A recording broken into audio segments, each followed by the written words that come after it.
Hello. In July 2011, all of Mexico was engulfed in shock and horror when a chilling video surfaced showing Felix Games Garcia and his uncle Barnabas Games being dismembered with a chainsaw. The brutality of notorious drug cartels had crossed all limits, from executions to burning victims alive, leaving the entire nation shuddering. The story began on January 22, 2009, when one of Mexico's most wanted criminals, Santiago Meza Lopez, was captured by the Mexican army at a house in the Baja Seasons neighborhood of Tijuana. He had been partying for several days, unaware that death awaited him. His nickname, El Pozolero, means the stew maker, a name that refers to the cruel methods he employed.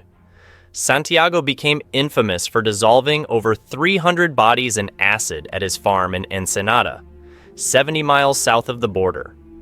He was one of the pioneers in employing the brutal execution method known as El Guiso. The El Guiso method is simple yet extremely horrifying. The victim is stuffed into a large drum, which is then filled with gasoline or acid and ignited, turning the drum into an incinerator. Who invented this technique remains a mystery, but some Mexican cartels have become notorious for this savage form of execution. To carry it out, a large drum is filled with water and concentrated sulfuric acid, creating boiling waves and spewing hot liquid. Once the mixture is ready, the victim is submerged while still breathing, enduring indescribable pain. Santiago Meza Lopez was born into a poor family in Sinaloa in April 1964, and he struggled with life from a very young age. At 13, he worked as a construction worker, and by the 1990s, he decided to move to Tijuana in search of new opportunities. However, when his sister was raped by members of a criminal organization, Santiago had no choice but to seek revenge. He joined the Tijuana cartel through a childhood friend, El Teo. As time passed, Santiago quickly climbed the ranks of the cartel, and his determination and brutality caught the attention of the kingpin Efrain Perez. One fateful day, Perez assigned him the horrific task of handling corpses with a salary of $600 per week. From then on, Santiago's life entered a bloody chapter. He began liquefying bodies using a highly unique method, submerging corpses in acid. The bodies were placed in a tank filled with acid and sodium hydroxide, stirred well, and heated to high temperatures for at least 8 hours until they completely dissolved. However, some parts such as teeth, nails, and small bone fragments could not dissolve, and Santiago would discard them in a wasteland, burn them with gasoline, and bury them.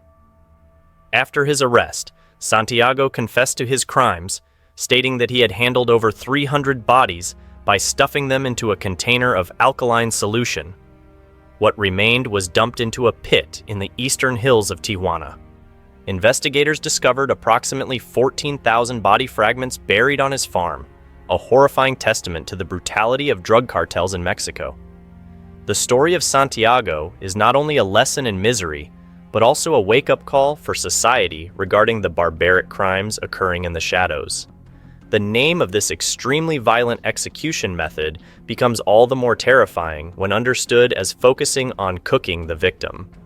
Reports from interrogations reveal that Santiago, who committed these savage crimes, attempted to escape from his former boss, Efrain Perez, a former member of the Arellano Felix cartel, also known as the Tijuana Cartel. Despite all his efforts to escape control, Santiago failed. He confessed that he was recruited into the cartel while working on a farm in 1996, where senior members of the Arellano Felix cartel forced him to participate in a horrific experiment with water and acid in a barrel. He had no choice but to comply under the threat of violence. The truth of this claim remains unknown, but the fact is that Santiago carried out these barbaric acts for years until he was finally captured in 2012. Initially, he was sentenced to just 10 years in prison, with the possibility of release in April 2022, which outraged many families in Tijuana. However, on February 5, 2024, his sentence was increased by an additional 30 years, bringing him back to his nightmares. The El Guiso method became a favorite tool of cartel leaders to eliminate enemies and traitors. The brutality and effectiveness of this method are unimaginable, with victims bound hand and foot, waiting to be stuffed into a barrel of oil while still conscious, feeling every horrifying second. The terrifying legacy of this method serves as a stark reminder of the cruelty within the world of organized crime. The cartels didn't just torture but killed their victims in the most savage ways. There were even times when they threw victims, either alive or dead, to the cartel's tigers belonging to Los Chapitos. Since the 1980s, rare and dangerous animals have been used as symbols of immense wealth. Over the years, cartel bosses have followed a different crazy tradition. Much like Pablo Escobar, who kept hippos and other exotic animals at his estate, rare and dangerous pets remain a status symbol among the higher-ups in Mexican cartels, a way to display power and send threatening messages, as if the more dangerous their pet, the more terrifying they are. Mexican authorities later pointed out that these animals weren't just for show. Sometimes cartels would throw unfortunate victims into cages where hungry predators were kept. In some of the most brutal forms of torture, victims would beg for their lives just moments before being torn apart by wild beasts. One of the cartel bosses who employed this form of torture was Heriberto Lascano, who was born into poverty on Christmas Day. In December 1974 in Hidalgo, Mexico, Heriberto joined the army at the age of 17, serving in the elite special forces that fought drug organizations and insurgents. After 7 years of service, on March 27, 1998, he deserted and joined Los Zetas under the recruitment of Osiel Cardenas Guillen and Arturo Guzman de Chena. The nickname Z3 became one of the most feared names in the modern world of crime. According to authorities, Heriberto was a master at torturing his victims with one of his infamous methods called La Paleta. Victims would be stripped naked and brutally tortured with a board. There are reports that Heriberto once tied a man to a tree, beat him so badly that his legs broke and left the victim to suffer, dying slowly tied to the tree over the course of 3 days. These horrifying images still haunt the minds of those who witnessed them, serving as proof of the ruthlessness in a world where compassion had been utterly trampled. Heriberto was not only notorious for his crimes, but also for owning a farm where he kept lions and tigers, using them in grotesquely cruel acts. He frequently threw victims into animal cages, keeping the animals starved so they were ready to tear apart their prey when it was time to feast. These deadly fights were not only a way to settle matters, but also became a form of entertainment for him. Heriberto was obsessed with watching his pets tear apart victims, deriving satisfaction from the pain they inflicted. He laughed, savoring every moment of torture, and even broadcasted these gruesome acts to an audience. Unfortunately, he never had to experience the pain he caused. In 2012, Heriberto was shot dead in a gunfight with the Mexican army, ending the life of a ruthless man. In the summer of 2018, a horrifying video surfaced online, shaking all of Mexico. The footage shot on La Union Hill near the Costa Grande and Tierra Caliente border captured the moment a father and son were killed by members of a drug cartel. The two men were tightly bound, kneeling on the ground, mouths gagged, hands tied. The captors interrogated the father, beating him brutally with a large wooden stick in unimaginable cruelty.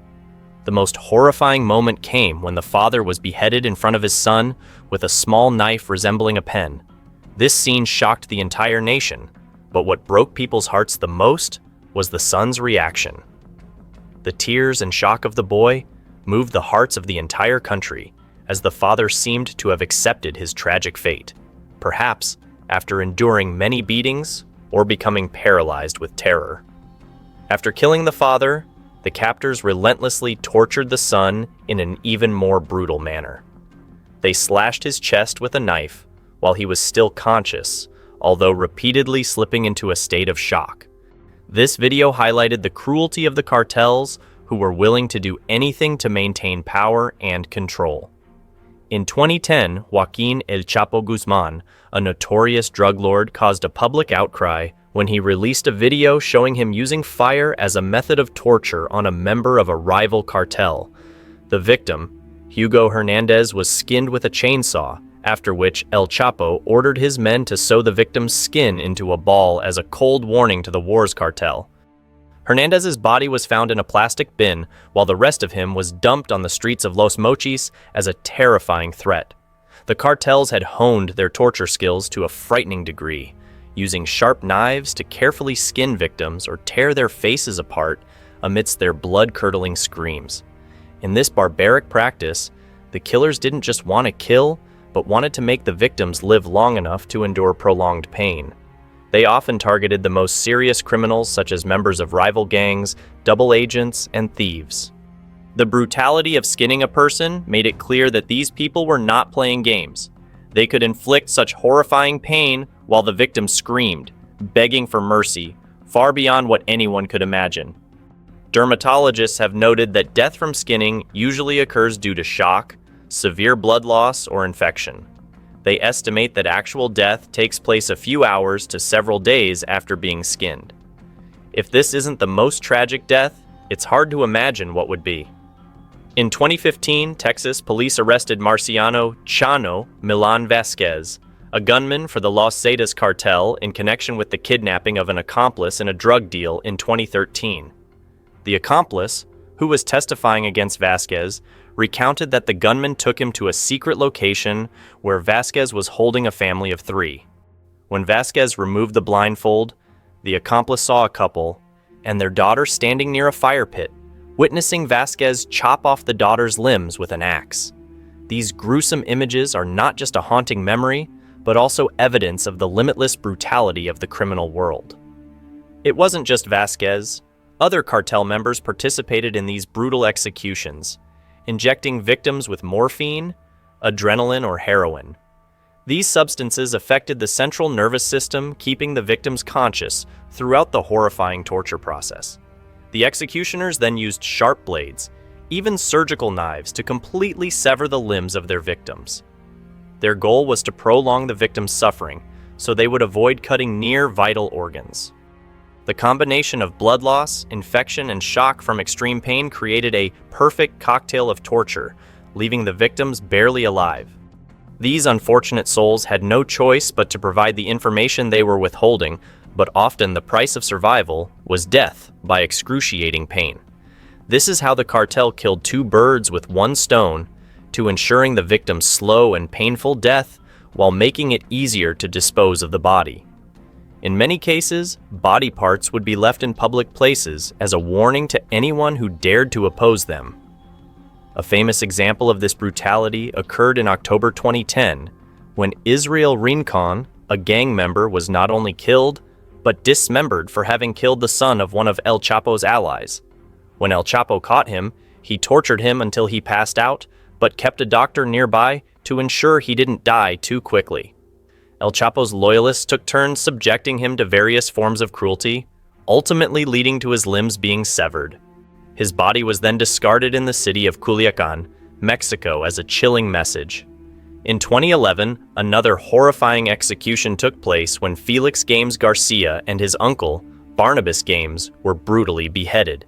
This was one of the cartel's first executions to be filmed and distributed worldwide. In the video, a man wearing a ski mask holds a chainsaw, adjusts the blade to the victim's neck, and anyone watching could easily guess what was about to happen. These men worked for the notorious Cali cartel and made the fatal mistake of stealing from the drug lords, paying for it with their lives. In August 2008, cartel leader Moises Escamilla was arrested shortly after being accused of beheading 12 people in Yucatan, Mexico. This was just one of the countless crimes this cartel had committed. It's widely known that getting involved with Mexico's cartels is like signing your own death warrant. Movies portraying the lives of these criminals may seem captivating, but reality is far more brutal. In today's digital age, the cartels don't just commit murders, but also film them and publicly distribute the videos, sending messages to rival gangs or the authorities. In September 2011, Mexican police discovered 5 decaying heads in a bag outside an elementary school in Acapulco. Dozens of schools went on strike due to security concerns, as violence in the area escalated.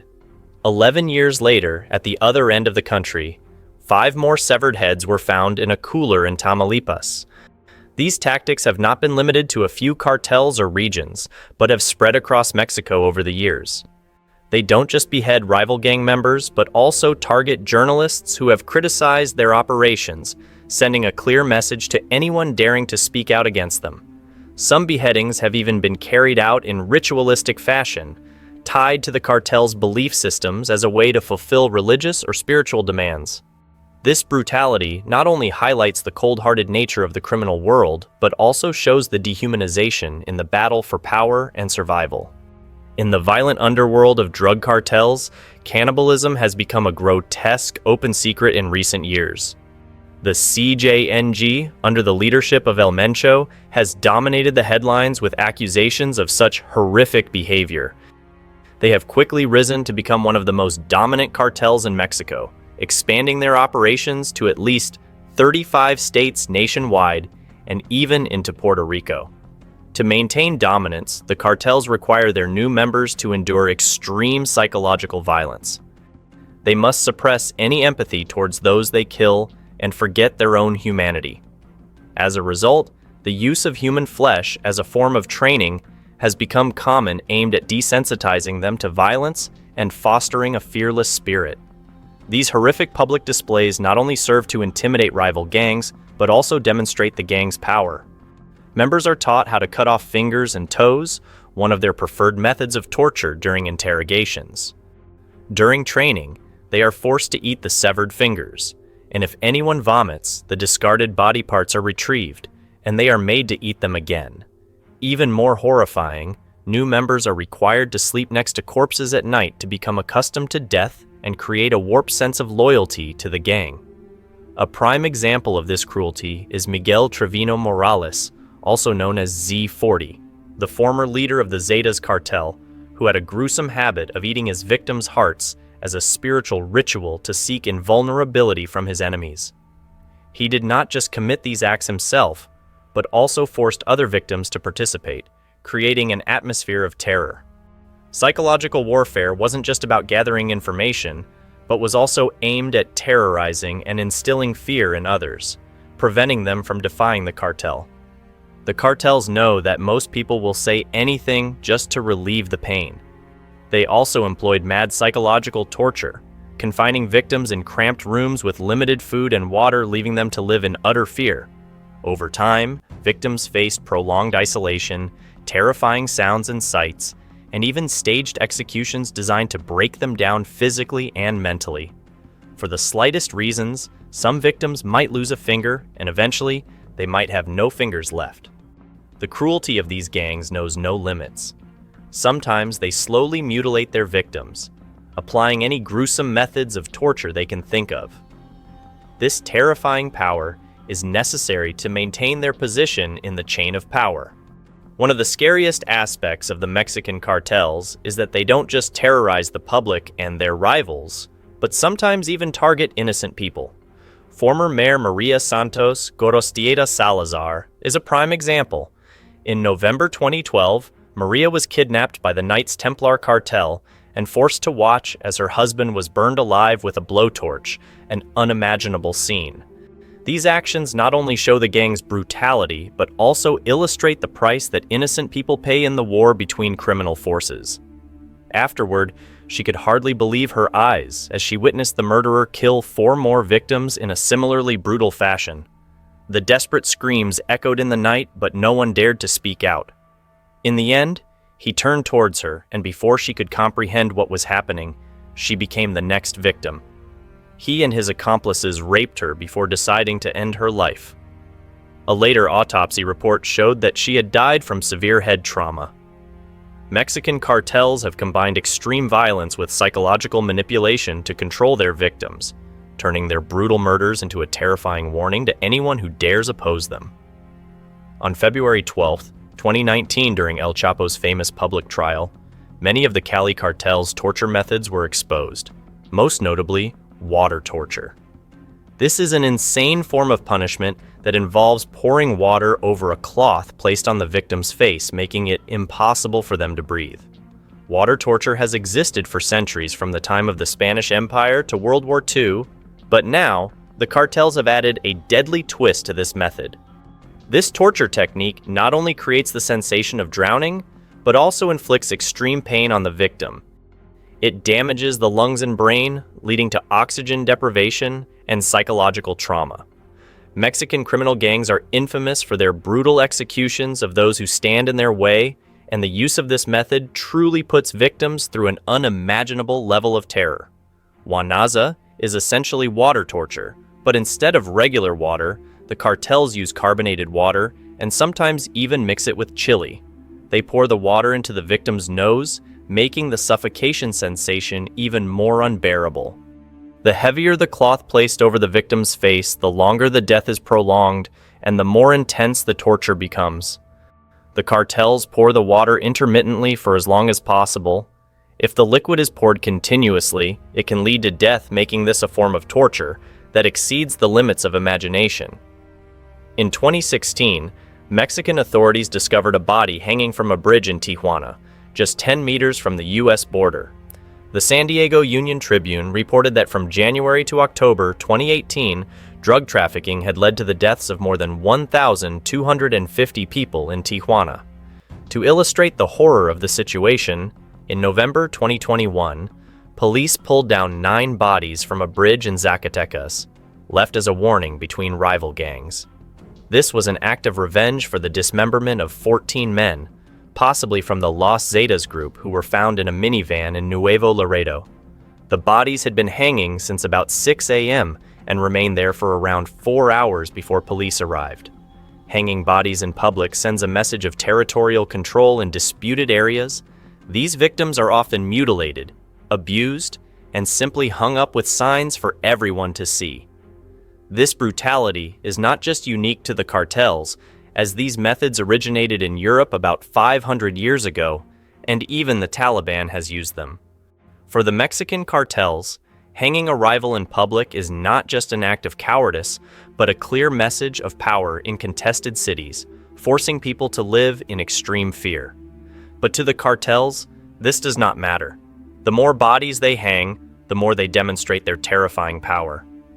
These victims are usually members of rival gangs or unfortunate individuals who have been kidnapped. This brutal execution is a clear message of power. Who truly rules this territory? According to data from the Mexican government, at least 60,000 people have disappeared since 2006, but a 2015 report recorded only 6 federal criminal convictions for kidnapping. The main reason for these disappearances lies in the cartel kitchens, notorious and chilling locations where bloody torture and executions take place. Once you step inside, the horrifying image will never leave your mind. Blood-stained handprints on the walls, blood-soaked clothes, plastic ties, and machetes strewn around. A witness to this scene described the gruesome sound of bones cracking under a thick layer of ash. This is what happens at La Gaya Ranch in northern Veracruz, which has been taken over by the Los Zetas cartel. Since the gang took control in 2011, the ranch has become a site for cremating their victims. Their idea is simple. Instead of killing a target and leaving the cold body on the street, they track, kidnap, and bring the victim to one of their 12 kitchens. Here, the victim is tortured and interrogated for valuable information before being killed and cooked. It is estimated that over 60,000 people have fallen victim to cartel kitchens in Mexico alone. These disappearances happen for various reasons, such as kidnapping for sexual slavery, organ harvesting, forced labor, ransom demands, and even the suppression of political activists and journalists. Mexican authorities have had to sift through millions of bone fragments, teeth, fingernails, and other remains in the hope of identifying hundreds of victims who were tortured in these kitchens. Anyone who ends up in one of these places faces an extreme form of psychological torture. First, they witness horrifying scenes and hear the desperate screams of other victims, which is enough to break even the strongest hearts before the true terror begins. Families are extremely anxious and frustrated, knowing that the kitchen at this ranch was not a recent discovery. Since 2017, they have had to repeatedly pressure the authorities to search this place, and each time more things that were missed in previous searches were found. 6 femurs, pelvic bones, jawbones, and hundreds of other bone fragments, many of which had been burned, were discovered in separate sweeps. If one of your loved ones were taken to these kitchens, how would you feel about your government? In this brutal society, fear is ever present, and hope remains only a faint memory in the darkness. On June 17, 2016, the peaceful atmosphere of a small town was shattered by the roar of vehicles and the deafening sound of gunfire. 150 heavily armed gunmen suddenly descended, their target clear and ruthless, the home of El Chapo's mother. They didn't come to loot, but to carry out a single deadly mission: to kill the woman who had given birth to Mexico's most notorious criminal. Fortunately, she wasn't there, but this attack was only the tip of the iceberg in a series of bloody plots targeting the families of drug lords as the power struggle between rival gangs became increasingly brutal. On July 12, 2020, Juan Francisco El Brujo Herrera, a kingpin of the Sinaloa cartel, was brutally executed alongside his wife and young daughter by the Caborca cartel. Although Caborca wasn't a widely known name in Mexico's criminal underworld, but it had been an ally of the Sinaloa cartel for decades. Rafael Caro Quintero, leader of the Caborca cartel, was once a close friend of El Chapo Guzman, and Caborca had acted as an extension of El Chapo's will, executing his every command.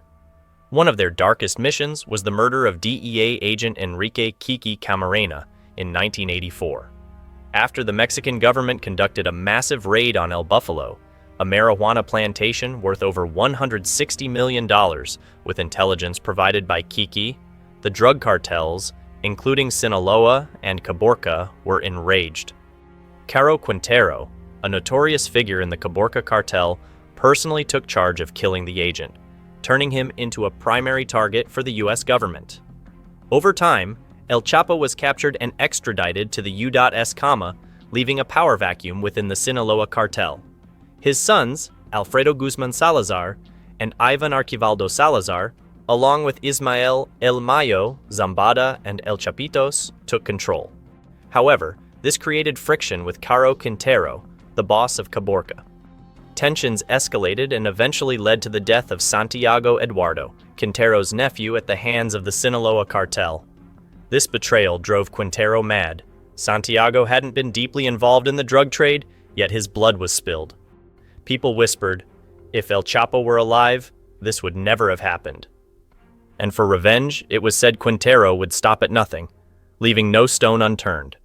His next target was El Brujo, a powerful drug lord of the Sinaloa cartel who had escaped the law many times under El Chapo's protection. But on that fateful day of June 17th, everything changed.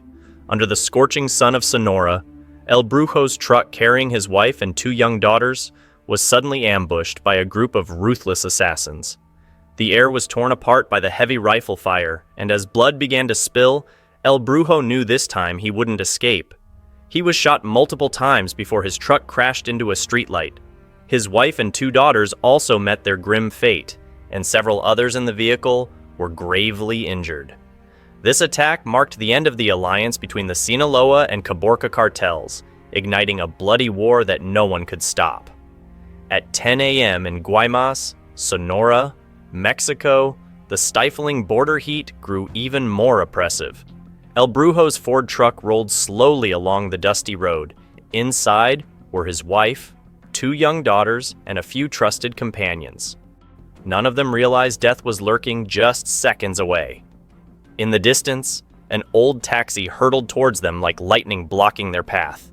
The taxi doors flew open, and in an instant, the deafening sounds of gunfire rang out. The heavy rifles of the assassins in the taxi, determined to kill El Brujo at all costs.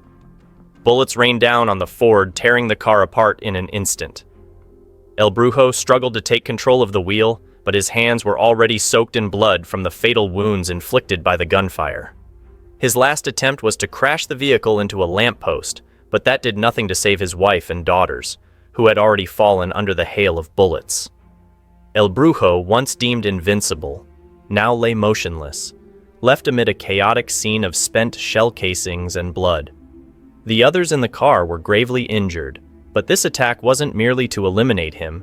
It officially marked the beginning of a new war, a bloody power struggle between the Sinaloa and Caborca cartels. The deeper cause of this incident was none other than Santiago Eduardo, the nephew of Caborca cartel boss Rafael Caro Quintero.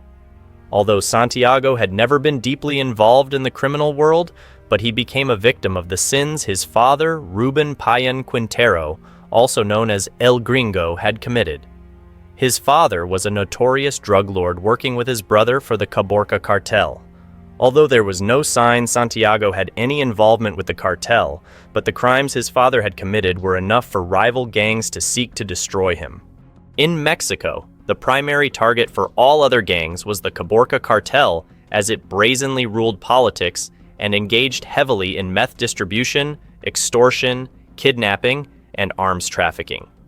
On June 24, 2015, after Santiago's father was captured by the Mexican Navy, Santiago went into hiding, trying to avoid any conflict. However, fate had other plans. During a fateful night at a party, when laughter filled the air and music blared, a group of assassins suddenly stormed in. Gunfire shattered the joy, and the party turned into a bloody nightmare.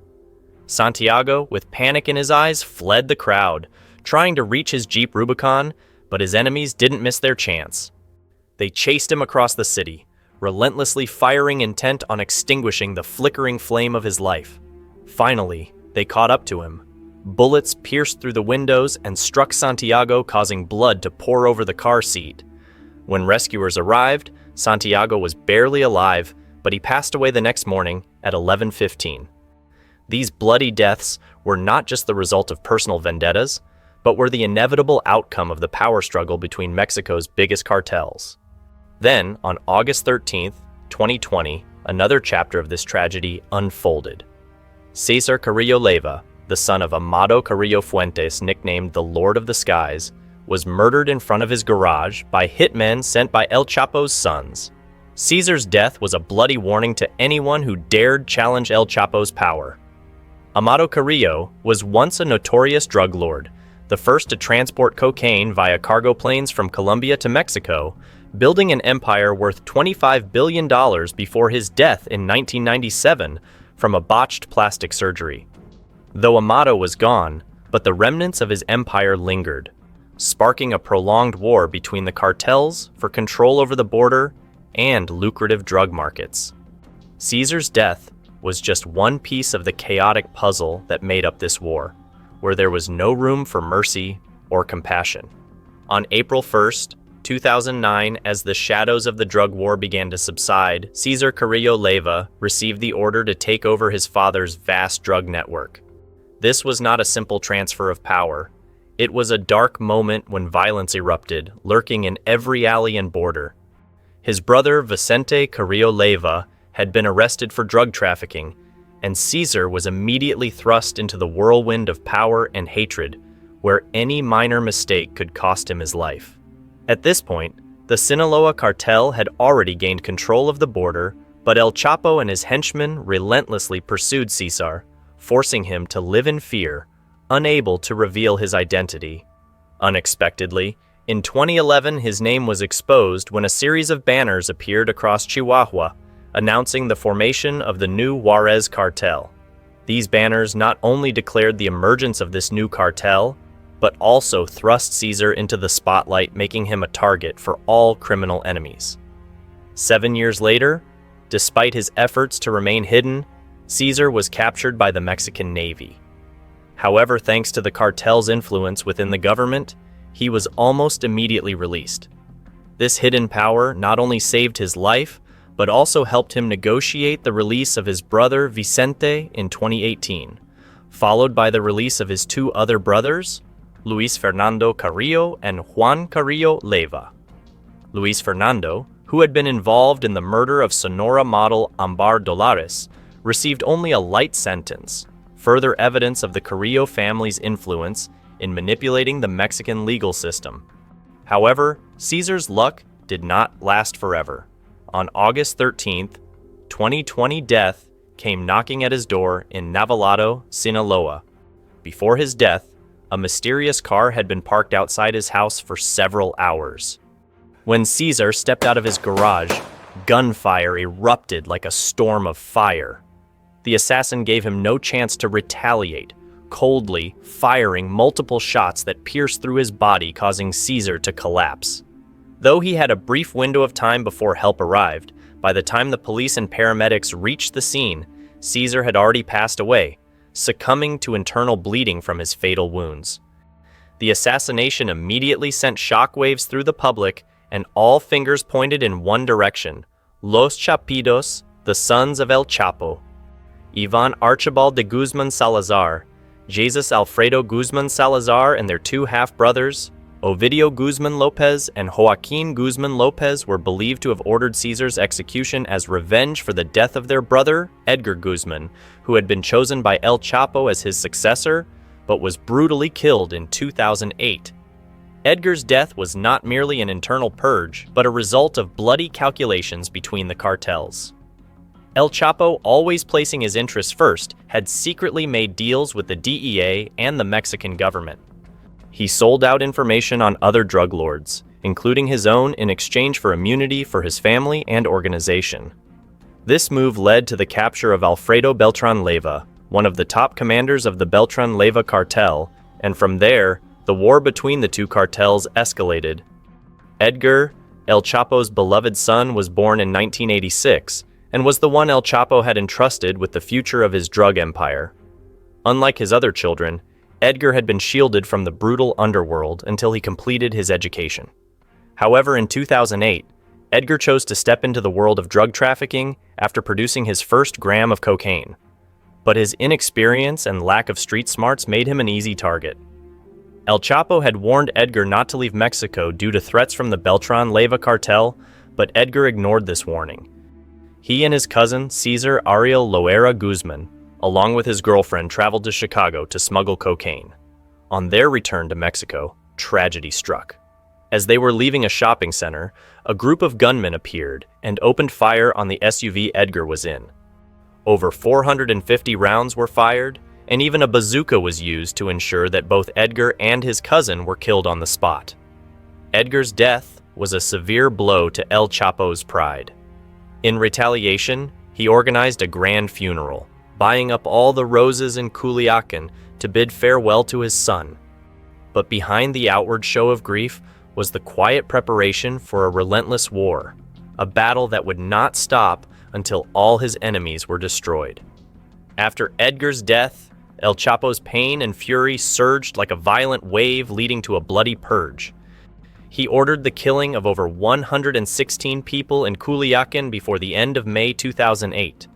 By June, that number had soared to over 128, and in July, the bodies piled up with over 143 people murdered. Despite how many purges El Chapo commanded, but the pain of losing his son remained like a dagger lodged deep in his heart, never to be soothed. At Edgar's funeral, Griselda Lopez Perez, Edgar's mother, gave an emotional speech. Her tears mixed with the anguish of a mother who had lost her child. Speaking with a trembling yet resolute voice, she said, "I, as a mother, am so tired of my children being labeled as drug traffickers. I lost a child to wars that they created." Her words not only touched the hearts of those present, but also seemed like a declaration of defiance against the criminal world that had claimed her son. As one of the most notorious drug lords in Mexico, El Chapo's family always lived under the threat of violence. One of the most brutal attacks targeting his family occurred on June 17, 2016. Though El Chapo believed in the safety of his hometown and his mother, trusting that Bienvenidos a la Tuna was the safest place, but he was gravely mistaken. A group of 150 gunmen from the Beltran Leyva cartel stormed the small village where El Chapo's mother lived, splitting into teams to carry out the ambush. Luckily, she wasn't home at the time. Even so, the attackers didn't hold back. They ransacked the house, stole 3 luxury cars, 3 motorcycles, and cut off all communication lines with the outside world. Screams echoed throughout the village as panic spread among the locals. One group of assassins dragged a man out of his home, tortured him, and murdered him in front of the terrified villagers, leaving the town blanketed in fear and brutality. This attack wasn't just a massacre. It was a message from the Beltran Leyva cartel, led by Fausto Isidro Mesa Flores, also known as Chapito. A notorious drug trafficker since the 2000s, Chapito sided with the Beltran Leyva cartel after splitting from El Chapo in 2008.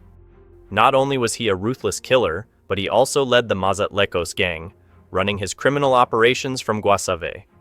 Joined by members from Familia Michoacana, the Zetas, the Gulf Cartel, and Beltran Leyva, Chapito was determined to take El Chapo's mother's life, seeing it as part of the brutal power struggle. Though they failed to capture her, but the bloodshed caused by the Beltran Leyva cartel only escalated tensions between the cartels, and the war raged on with no signs of stopping. The lives of El Chapo and his family would forever be haunted by these horrific attacks and the relentless cycle of revenge from their enemies. The illegal synthetic drug market is booming, and it's no longer just the familiar prescription painkillers we once knew. During the pandemic, over 100,000 lives have been lost due to these drugs. They not only bring death, but also inflict immense suffering on millions of American families. In particular, the fentanyl overdoses, a deadly drug driving the nationwide opioid crisis, are being dubbed the new pandemic. What's even more terrifying is that the masterminds behind this crisis are no longer giant pharmaceutical companies, but ruthless Mexican drug gangs and criminal organizations. The game has completely changed with the emergence of synthetic drugs.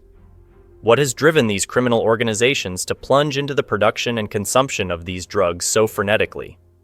Everything now resembles a chaotic, lawless, free market economy. The notorious Mexican drug cartels are adapting, but what does the future hold for them in this volatile world? An undeniable advantage they have is that spreading violence at the local level is enough to dominate the market. In Mexico, a remote area in Sinaloa has become a paradise for illegal fentanyl production. There, two men are quietly cooking up this deadly drug. Fentanyl, an opioid consumed by millions of Americans across the border, is not difficult to produce if you know the formula. This is why producing this drug has become a gold rush for criminal organizations. The explosion in fentanyl production has led to the third wave of the opioid crisis in the U.S., with increasing demand in both Mexico and the U.S. Fentanyl was legally prescribed in the U.S. since the 1960s as an anesthetic, but now its illegal production and consumption mark a new dark chapter. The opioid crisis has ravaged the U.S. for over 2 decades, and many analysts believe it has now entered its third stage. The first stage started with prescription drugs, especially OxyContin, creating millions of American addicts. When the DEA and the U.S. government realized the severity of the problem, they began tightening regulations and controls. However, this actually paved the way for a shift toward heroin. The market soon recognized that fentanyl was the real gold mine, with profit margins far exceeding those of heroin. In 2021, U.S. Customs seized 5 tons of fentanyl, double the amount from the previous year. While this number may seem small, but the impact of fentanyl is enormous, just a small amount can have effects similar to tons of heroin. Compared to 50 tons of heroin, just 1 ton of fentanyl can cause a storm in the drug market. Producing fentanyl is no longer foreign to Mexican cartels. Previously, they primarily grew and trafficked heroin, marijuana, and cocaine, but they have swiftly shifted focus to synthetic drugs like fentanyl. These drugs do not require farms or extensive manpower, but offer huge profits with production costs extremely low, just 1% of those for heroin. The drug war is becoming increasingly brutal, and Mexican cartels are methodically taking control by creating deadly fentanyl nightmares, trapping millions in a cycle of addiction and despair. The precursor chemicals needed to produce fentanyl are incredibly cheap. You only need to spend a few $1,000s to buy the raw materials, but then you can make millions from selling the drug. Huge profits make this industry exceptionally dangerous. Although people often talk about fentanyl labs, but the reality is that the production process is extremely rudimentary, requiring neither advanced equipment nor specialized training. With just a mobile lab and 2 people, you can produce a kilogram of fentanyl in a single day. This has turned the synthetic drug market into a completely new game. These labs can be set up anywhere, without needing to be near opium-growing regions. All you need is some basic knowledge of chemistry and a disregard for human life to dive into producing this deadly poison. The globalized market is facilitating the production of illegal synthetic drugs, with the supply chain for synthetic drugs now resembling that of legal products.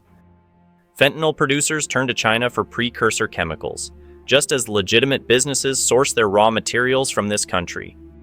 Taking advantage of the vast scale of global trade, smugglers easily funnel these precursor chemicals into Mexico through major ports like Manzanillo, Colima, Lázaro Cárdenas, and Veracruz, places notorious for corruption.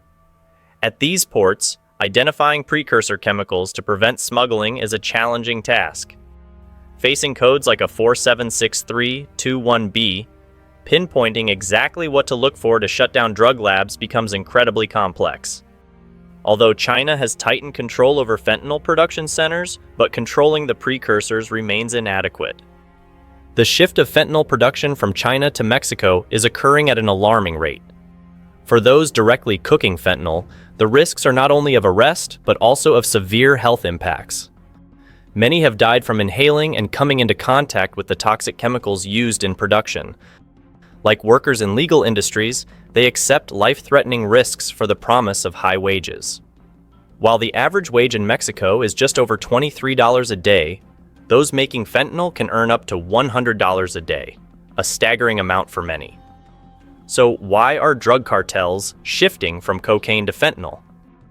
It's because Mexico's notorious drug cartels, like large corporations, have adeptly adjusted their strategies as traditional income sources have been impacted.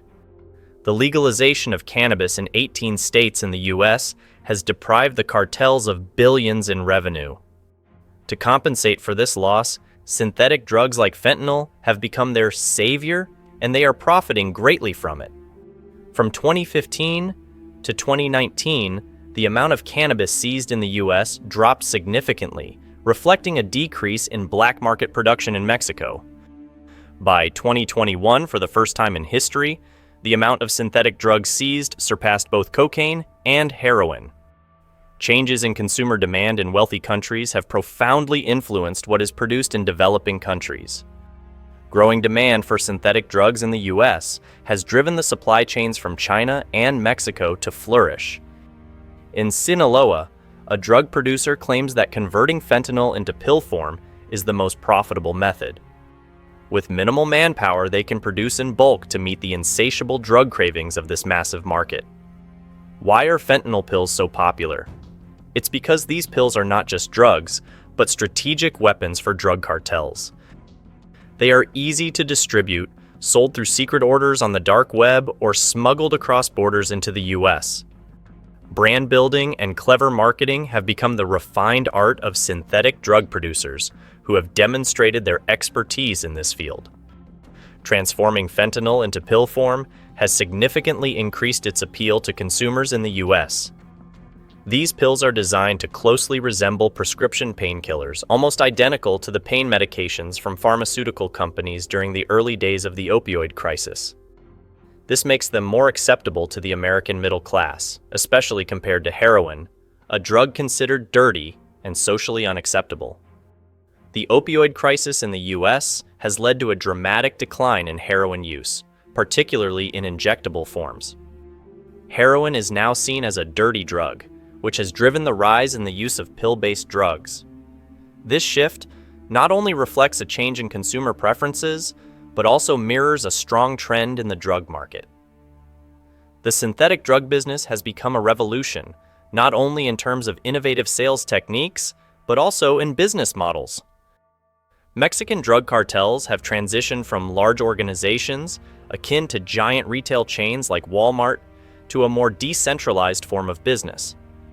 The large cartels have fragmented, and synthetic drug production increasingly relies on independent contractors rather than traditional cartel members.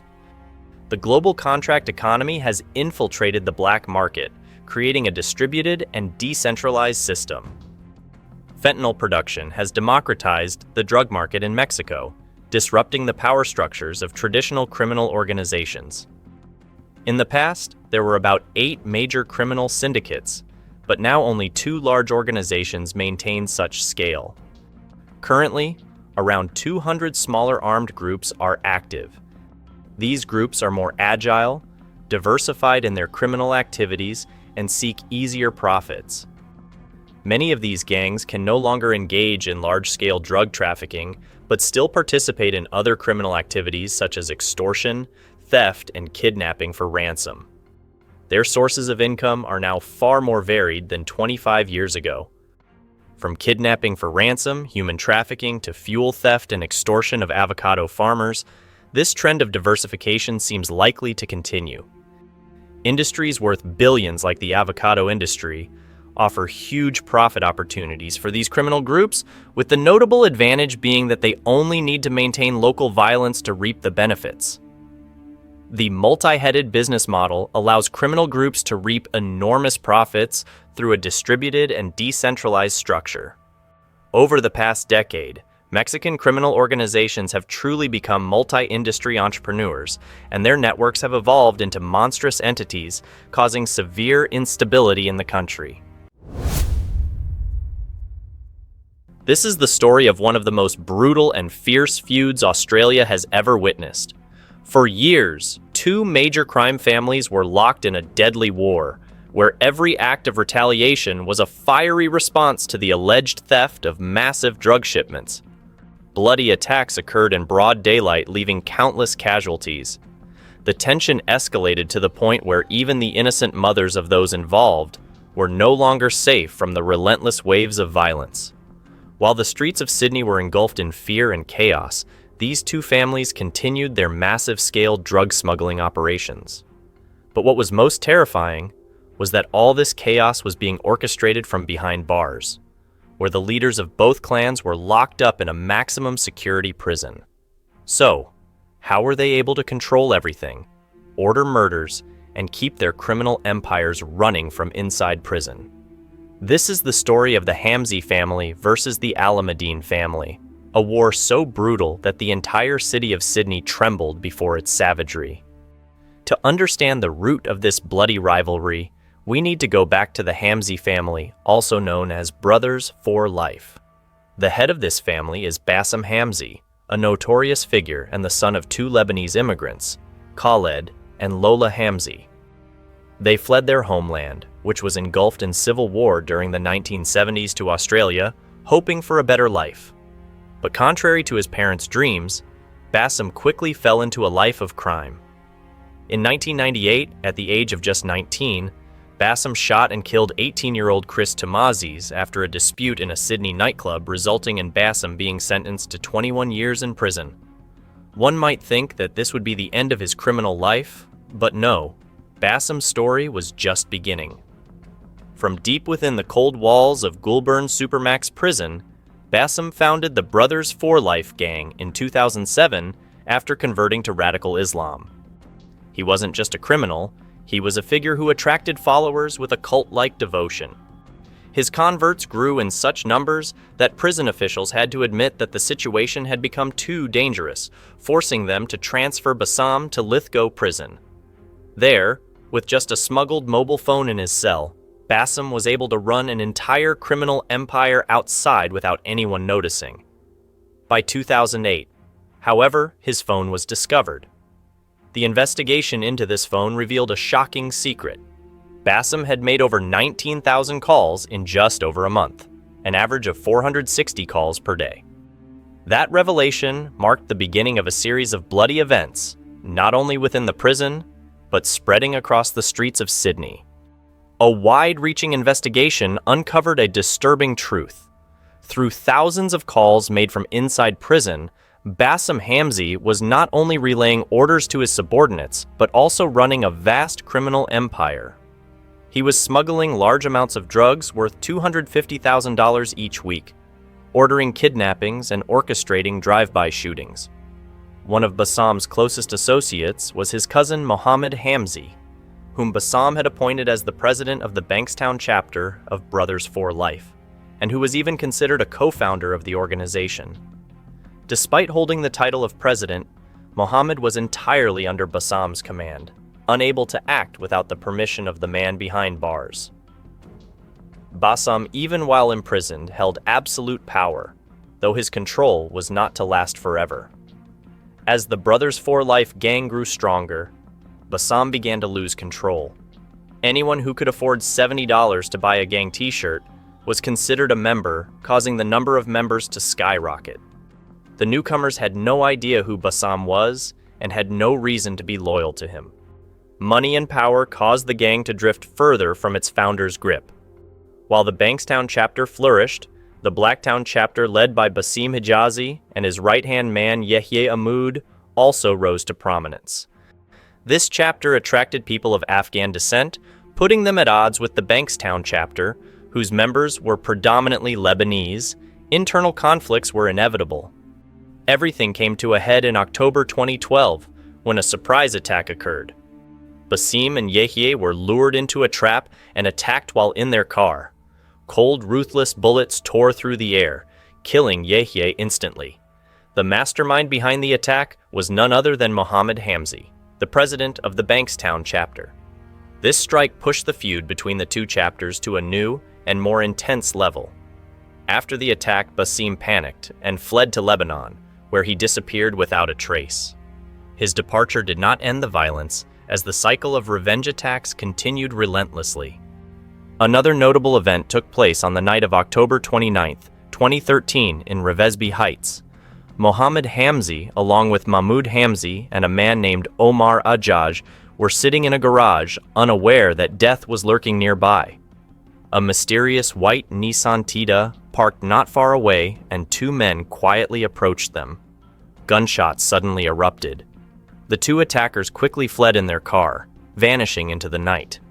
The main target of the attack was Mohammed Hamzi, but he narrowly escaped with his life. Mahmoud died on the spot, while Omar was severely injured. All evidence pointed to the Blacktown chapter, and 3 individuals, including a woman named Amanda Crow, were quickly arrested. Despite apprehending the culprits, but the cycle of bloodshed showed no signs of stopping. New South Wales Police Commissioner Mick Willing expressed concern that if the revenge attacks didn't cease, they would continue to terrorize the community. He called for public cooperation, but with Brothers for Life having grown into an uncontrollable monster, ending the violence seemed almost impossible. On December 11, 2014, a shocking event occurred. Bassam Hamzi's mother, Lola Hamzi, became the victim of a brutal shooting. As she stood behind the front door of her house, an attacker suddenly opened fire, striking her in the abdomen. Although severely injured, Lola miraculously survived, leaving the entire family shaken. Notably, Lola Hamzi wasn't the first victim of this type of attack. On March 9, 2013, Bilal Hamzi's mother, Maha, who was also Bassam's aunt, had suffered a similar attack. Maha was shot 8 times in the leg while opening the door, but also miraculously survived. The initial target had been Bilal, who had threatened to extort $5,000 from someone's mother. However, when Maha opened the door instead of her son, she became the target of the attack. By the end of 2014, the storm of violence seemed to reach its conclusion when a police crackdown succeeded in arresting many key members of the Brothers for Life gang. Most of the main players were either eliminated or imprisoned. Police Commissioner Mick Willing optimistically remarked, "I hope this is the final nail in the coffin." Over 300 charges were filed against 21 members, leading to long prison sentences. Bassam, still incarcerated, was forced to witness the collapse of the gang he had built. However, the peace lasted only 2 years before everything turned worse than ever.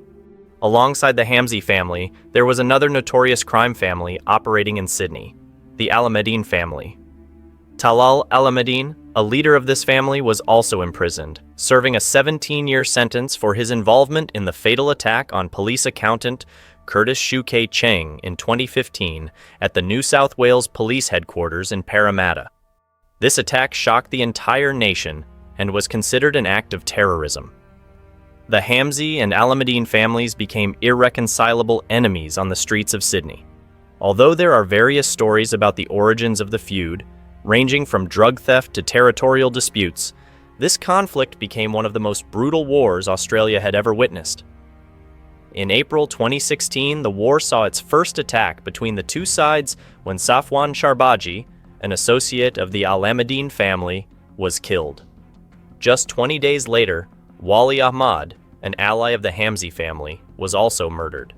As another blow, New South Wales Police Commissioner Mick Willing had to face the painful truth that his earlier remark, "I hope this is the final nail in the coffin," was tragically wrong. Despite the temporary calm, Bassem Hamzy reappeared in national news in October 2016, when prison staff discovered yet another phone connected to him. The 7 cm long phone was hidden inside a book in the library of Goulburn Supermax Prison, where Bassem was being held after being transferred from Lithgow Prison. Bassem, labeled an extremely dangerous prisoner due to his extremist religious beliefs and the fanaticism of his followers, had caused major embarrassment for the prison staff. New South Wales Commissioner of Corrective Services, Peter Severin, sternly declared, "This is completely unacceptable, and we will thoroughly investigate this matter using our top-tier security and intelligence unit." Despite relentless investigation efforts, less than 2 weeks later, another shock occurred. Bassem Hamzy, the extremely dangerous prisoner, was caught with yet another phone. During a raid on his cell, prison staff found the phone and Bassem tried to flush it down the toilet. However, the guards had anticipated this move and had cut off the water supply in advance, preventing him from destroying the evidence. Bassem was immediately detained before he could react. The investigation into the phone revealed that Bassem remained the undisputed leader of the Brothers for Life gang. Meanwhile, at Goulburn Supermax, where Bassem was being held, Talal Alameddine, the leader of the Alameddine family, was also incarcerated. With the increasing tension between the two families on the streets of Sydney, a clash between these two leaders inside prison was inevitable. In October 2018, a brawl erupted between Bassem and Talal, the entire incident captured on surveillance cameras. Talal attacked Bassem during a heated argument over power within the prison. The footage showed Talal grabbing Bassem and beating him repeatedly, while Bassem had no chance to retaliate. The fight was eventually broken up when several guards rushed in to intervene. New South Wales police feared that the feud would explode outside the prison, and their concerns were not unwarranted. On October 14, 2020, Shaylin Zreika, an associate of the Alameddine family, was attacked and beaten by a member of the Hamzy family. After 2 years of quiet, the feud between the two families flared up again. 3 days later, Ibrahim Hamzy's house was riddled with bullets, and in retaliation, on October 18th, Rafat Alameddine's house became the target of a shooting. Every action by one side immediately prompted a reaction from the other, turning the feud into a continuous cycle of retaliatory attacks. Less than a day after the attack on Rafat's house, the Alameddine family began plotting a major strike against the Hamzy family. At 7:30 a.m. on October 19, 2020, Majid Hamzy left his house for a walk, unaware that two attackers had parked near his home 2 hours earlier. As Majid walked down the street, two armed men emerged from their car and began chasing him. When they got close, they opened fire on Majid. Although injured, Majid attempted to flee, but after running about 100 meters, he collapsed. Paramedics tried their best to save him, but Majid ultimately did not survive. The death of Majid Hamzy, Bassem's younger brother, sent shockwaves throughout the community. When asked about the incident, Bassem appeared saddened, but responded calmly saying, "I accept that it is God's will." However, Bankstown Police Commander Darren Sly was deeply worried about the consequences of the shooting. His concerns were justified, as after Majid's death, the conflict between the two families spiraled into unprecedented chaos. Every week saw new fights, shootings, and property destruction, with even innocent victims caught in the crossfire. On January 30th, 2021, Mustafa, an innocent man unconnected to any crime, was mistakenly shot, and killed believed to have been a member of the Hamzy family. The conflict was no longer confined to specific areas. It could erupt anywhere, even at airports. On February 6, 2021, at Ballina Byron Gateway Airport, 2 members of the Alameddine family were waiting for their luggage when a Hamzy family associate spotted them. A brawl quickly broke out with punches flying in all directions. Passengers hurried to distance themselves, with one woman seen pulling her daughter away from the danger zone. Although many tried to intervene, but the fight didn't stop until a security officer arrived and finally managed to break it up. The situation was becoming increasingly dire, and the airport brawl only heightened the tension and violence. The next victim in this conflict was Bilal Hamzy. Bilal Hamzy had lived in constant fear for months, fully aware that there was a massive bounty on his head. The New South Wales police had repeatedly warned him, advising him to stay out of the public eye and find a safe place to hide. However, rumors in the underworld suggested that the Alameddine family was willing to pay up to $750,000, possibly even as much as $1 million to have him killed. Despite this, Bilal dismissed the warnings. Instead of hiding somewhere safe, he chose to live in the bustling heart of Sydney, a crowded area filled with skyscrapers, numerous businesses, and a heavy police presence with surveillance cameras everywhere. He felt safe, believing that the large crowds and tight security would deter anyone from attacking him in such a public place, but he was completely wrong. On June 17, 2021, after Bilal had just left a restaurant, he stepped onto the street unaware of what awaited him. As he walked past a parked Audi, someone in the passenger seat called out to him. The moment Bilal turned his head, the person immediately shot him 4 times. He fell to the ground and tried to fight back, but the Audi turned around and more shots were fired to ensure Bilal had no chance of survival. This was a clear demonstration of the ruthlessness and determination of his enemies. On a Thursday evening in one of the busiest areas of Sydney, Bilal was gunned down. This event proved that his belief in his safety was a fatal mistake. However, the shock didn't end there. A few months later, on October 20th, 2021, the Hamzy family suffered another devastating blow. Salim Hamzy and his father, Tufik, had just left their home to get into their truck, unaware that death was lurking nearby. Suddenly, an armed assailant emerged from a car and rushed toward their vehicle. The attacker fired multiple shots at the truck, stumbling during the attack, but quickly recovering and continuing. At close range, the shooter fired several bullets, hitting both Salim and Tufik. Salim was under investigation for his involvement in the shooting of an Alameddine family member named Shadi Kanj, while Tufik was an innocent man who only wanted to help his son get back on the right path. The brutality knew no bounds, and this conflict claimed the lives of even the innocent. The Alameddine family didn't stop there, continuing to order more attacks with the intent to completely eliminate the Hamzy family. The ongoing assaults and counterattacks unfolded rapidly, with the Alameddines gaining the upper hand. A bloody attack on January 6, 2022, claimed the life of Ghassan Amoun, Bassam's brother. A gray Mini Cooper approached Ghassan's BMW, and 2 attackers stepped out firing multiple rounds at him. Although he was treated at the scene, Ghassan did not survive. The Mini Cooper was later found burned nearby, destroying most of the evidence. To date, more than 10 lives have been lost in the unrelenting war between the 2 families. The attacks and retaliations continue, with numerous members of both families being killed or imprisoned with long sentences.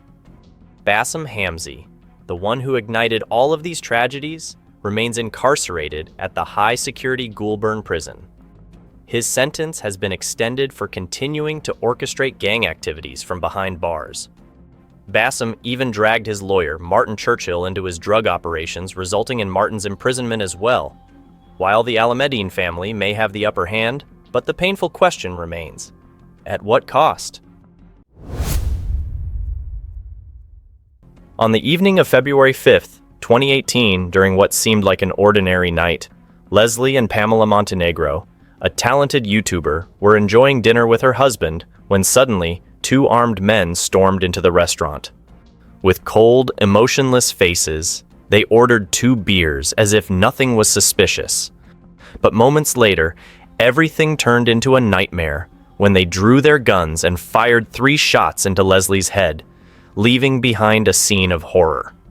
This was just one of the tragic cases among the 5 YouTubers who were brutally murdered by Mexican drug cartels.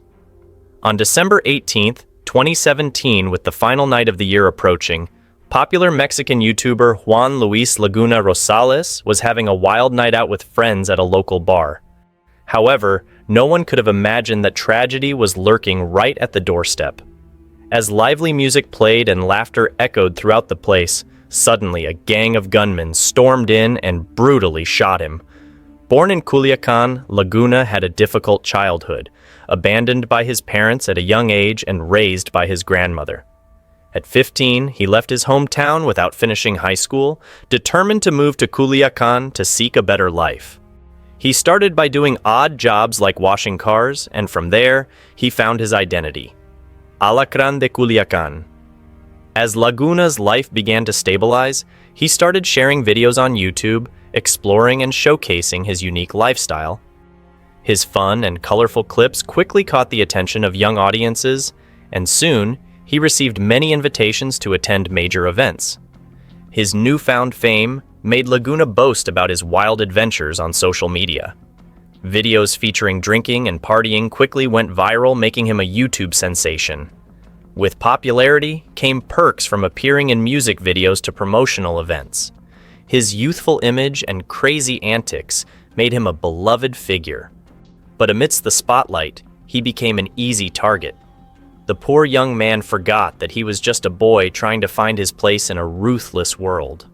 To appear more mature, he decided to draw a beard and tattoo both of his arms, a pirate on one side and a tiger on the other.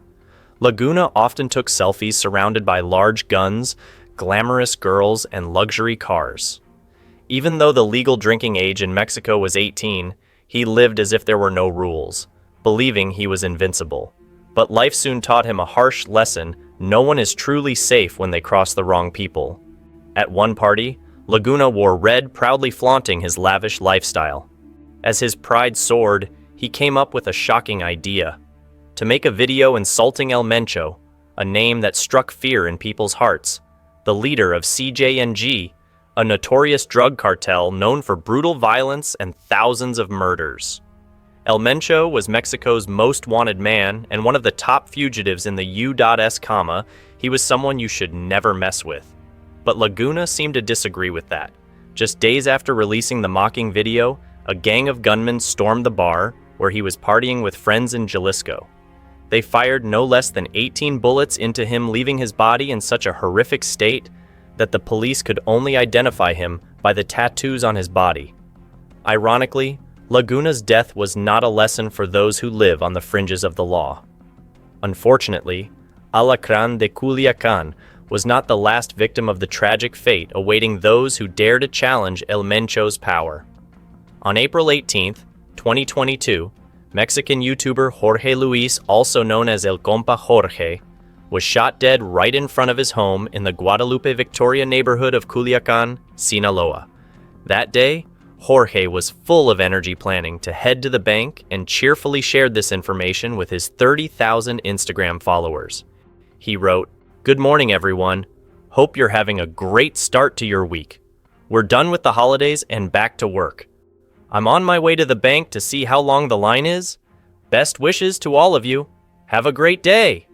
However, about 45 minutes later, at 1:45 p.m., fate struck. A group of gunmen appeared without hesitation, shooting Jorge right in front of his home. Horrified witnesses recounted that the armed men arrived at the scene in a brand new gray Toyota SUV. They blocked the road, giving Jorge no chance, and fired more than 10 shots at him. After the attack, they immediately fled in the same vehicle, leaving behind panic and devastation. Emergency responders quickly arrived at the scene, rushing to provide medical aid to Jorge, who had suffered numerous severe injuries. Despite all efforts, but sadly, he passed away while being transported to the hospital. doctors confirmed his death, and the question on everyone's mind was, why would anyone target Jorge, a mild-mannered and humble YouTuber? When Jorge started his YouTube channel, he simply posted vlogs and storytelling videos. Gradually, he found his passion and began creating content related to luxury cars and his personal UTV collection. But the flashy lifestyle, with expensive cars, brought not only fame, but also envious glances and unwanted attention. It is well known that cartels are not only notorious for silencing the media, but also for acts of kidnapping and extortion. That's exactly what happened to Jorge, an unimaginable tragedy for someone who lived for his passion. In 2021, Jorge opened up about a horrifying event he never thought he would face. In a video on his channel, he recounted being kidnapped by a drug cartel he dared not name. The fear from that experience haunted his mind, causing him to avoid going out for months. Even ordinary situations, like stopping at a red light, made him feel nervous, as if he were standing on the edge of danger. In that video, he revisited the place where he had been kidnapped, though his heart was heavy as he did so. The incident occurred one evening when Jorge was out having fun with a friend. His friend asked him to give a few acquaintances a ride, and with his friendly nature, he agreed without hesitation. However, as soon as the car started moving, unease began to stir within him. The drinks he had earlier made him feel nauseous, and he urgently needed to use the bathroom. Unable to wait any longer, he pulled over and stepped out of the car, completely unaware that fate was lurking nearby. At that moment, in a crazed instant, another car came speeding from a distance. A man with a rifle stepped out, his face menacing, and before Jorge could understand what was happening, the man snatched both of his phones. But that was just the beginning of the nightmare. Jorge was dragged into the car, where several accomplices were waiting. They tied his hands, blindfolded him, and began interrogating him, demanding that he explain the source of his wealth. Jorge frantically replied, "I only own a small tortilla shop." However, given the expensive car he was driving, the kidnappers couldn't believe that an ordinary man like him could be that wealthy. Their suspicion grew, and they accused him of being connected to a rival gang. Jorge was terrified, realizing that his life hung by a thread. Still, the kidnappers didn't believe him and began to torture him. They took turns hitting him over the head with the barrels of their guns, making it clear that they could take his life at any moment. With no way out, Jorge collapsed, pleading one last time. He begged, clinging to a fragile hope. "If you're going to kill me, please leave my body somewhere my family can find it." Miraculously, that plea seemed to touch the kidnappers' hearts, or perhaps they realized that Jorge really had no ties to any gangs. In the end, a surprising decision was made. They let him go, though he had survived the nightmare, but this wouldn't be the last time Jorge mentioned the cartels in his videos. In a later video, he claimed to have met and spoken with one of El Chapo's sons. However, after Jorge was killed, rumors began to circulate that this video had caught the attention of rivals to the Culiacan cartel. They suspected that Jorge had connections with El Chapitos, which is why they targeted him. Many wondered why he remained in the same state, even in the same country, after that terrifying experience. Returning to the crime scene, and even filming a video, there was truly a reckless decision. Perhaps people were right, for in Mexico, victims of kidnapping rarely escape brutality, even if they survive. On December 31st, 2022, Ruben Ortega, known in Mexico as Super Chinelo, returned home after a long day with his wife and their 4-year-old son. But in that moment of happiness, he couldn't have known that tragedy was lurking just ahead. As he stepped out of his car to open the gate, a group of hidden gunmen launched a sudden, unprovoked attack. Gunshots tore through the peaceful air, and in the blink of an eye, Ruben's life was stolen. The ruthless bullets not only ended his life, but also left his wife gravely injured. Though their young son was unharmed, but witnessing the horrific scene, his father being murdered before his eyes, left a psychological scar that would never heal. The sound of gunfire shook the entire neighborhood, and neighbors immediately called 911 before rushing to the scene in a panic. When they arrived, all they found was a heartbreaking sight. a famous YouTuber lying motionless, blood spilling from his body. Super Chinelo's death quickly spread across social media, and a sorrowful message was shared on his Facebook page. Unfortunately, it's true. Our friend Ruben Ortega has passed away. Thank you all for your support. Before his untimely death, Super Chinelo was a man passionate about Mexican culture, known for his videos showcasing the traditional dances of the Morelos region. He often live-streamed festivals, wearing his signature red mask, and through his creativity and love for culture, Ruben became a beloved figure in the community. Yet those who murdered him remain in the shadows, leaving no trace of their identities. Some speculate that Ruben's outspoken criticism of the corrupt government and drug cartels may have been the reason for his tragic death. Amid the escalating violence caused by rampant gangs, Ruben's death sent shockwaves through society. People not only mourned the loss of a respected figure, but also raged at the brutality of the crime and the government's lack of effort in protecting citizens from this explosion of violence. Super Chinelo, with his bright smile and passionate spirit, has now become a symbol of the injustice and suffering endured by many in a country fraught with danger. In the perilous world of organized crime in Mexico, every step is fraught with risk, and the notorious assassin known as La Cholita was no exception to this harsh reality.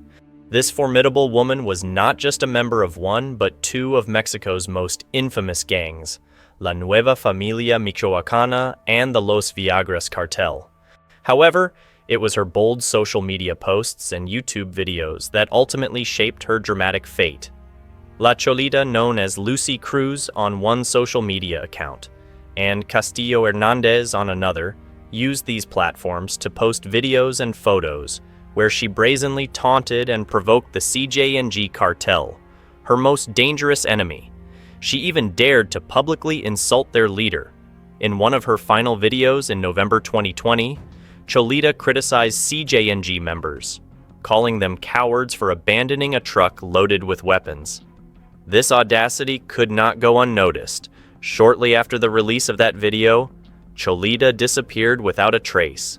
No clues, no news, nothing. It was as if she had vanished into thin air, leaving those who knew her in a state of extreme worry. Now the biggest question on their minds is, what really happened to Cholita? Did she meet a tragic end at the hands of the CJNG, like those who insulted El Mencho before and never lived to tell the tale? Or is she being held captive somewhere, awaiting her grim fate to be decided? The harsh reality is, we may never know, but one thing is certain: when you challenge El Mencho, you cannot expect a good outcome. On February 5th, 2018, a bloody tragedy unfolded in the beautiful seaside city of Acapulco. Leslie Ann Pamela Montenegro, a talented journalist, sharp satirist, and social media content creator known as Bamaga, was ruthlessly gunned down by two unidentified shooters. The horrifying event took place at a restaurant Montenegro co-owned with her husband, a place that had witnessed many of their happy memories. The attackers walked into the establishment calmly, ordering a few beers as if nothing was happening. But moments later, they pulled out their guns, shooting Montenegro in the face and stomach before quickly fleeing, leaving behind a scene of chaos, horror, and bloodshed. What led to such a cruel act? At 36, Montenegro was a creative and vibrant spirit. She ran a popular satirical YouTube channel and an online news magazine called El Sillón. However, she was best known for her character La Nana Pelucas, a quirky figure with curly black wigs, bright red lipstick, and thick glasses. Her eccentric persona attracted attention, and she often visited local supermarkets in humorous outfits, bringing laughter to the community. Through her La Nana Pelucas character, Leslie bravely released politically charged videos, fearlessly criticizing and exposing the corruption of officials in Acapulco. However, standing up against politicians and criminal gangs in Mexico is no small feat. Her criticisms may have cost her life. Sadly, in Mexico, freedom of speech and a free press are luxuries that few can enjoy. Since the year 2000, approximately 145 journalists have been brutally murdered. Leslie quickly caught the attention of an independent gang in Acapulco, and that was where her nightmare began. She started receiving terrifying threats with banners accusing her of working against the gang appearing near her restaurant. Although Leslie denied all the accusations and insisted that the information she shared was credible, her attackers did not relent. On December 4th, 2016, Acapulco was covered in drug banners, carrying threatening messages from the gang targeting various individuals, including Montenegro. The banner even alleged that she managed a Facebook page called Denuncias Acapulco Sin Censura, which allowed citizens to report on crime and corruption. After Leslie was killed, the Attorney General of Guerrero, Javier Olea, confirmed that she did indeed manage the page, which had its last post in October 2017. Was anyone arrested? On August 28, 2018, a suspect known as Moises Montero Alvarez was arrested at a hotel along the Acapulco coast. He had been linked to several other violent crimes, but the charges were later dropped due to lack of evidence. In 2020, the case resurfaced when prosecutors announced the arrest of Edgar Saul, also known as El Pipa, the second in command of the independent Acapulco gang, accused of killing Montenegro. Ultimately, Leslie's legacy, along with all the souls lost in pursuit of the truth, will forever stand as a powerful reminder of the importance of free and courageous journalism in a world filled with dangers. The El Chapo brothers are infamous as some of the most notorious criminals in the drug world, particularly known for being among the most dangerous crime lords globally. El Chapo stood out for his audacity and sharp instincts, entering the drug world at an early age. Thanks to his leadership skills and fearlessness, he quickly rose to become the boss of the infamous Sinaloa cartel in Mexico. Although he was arrested multiple times, but El Chapo's exceptional prison escape abilities kept law enforcement on their toes for years. Nevertheless, every crime eventually meets justice, and El Chapo's reign also came to an end. Born on April 4th, 1957 or December 25th, 1984. According to some sources, the life of this drug lord started in a poor family, where he often suffered from his father's abuse. At the age of 15, El Chapo began working in the forest to support his mother.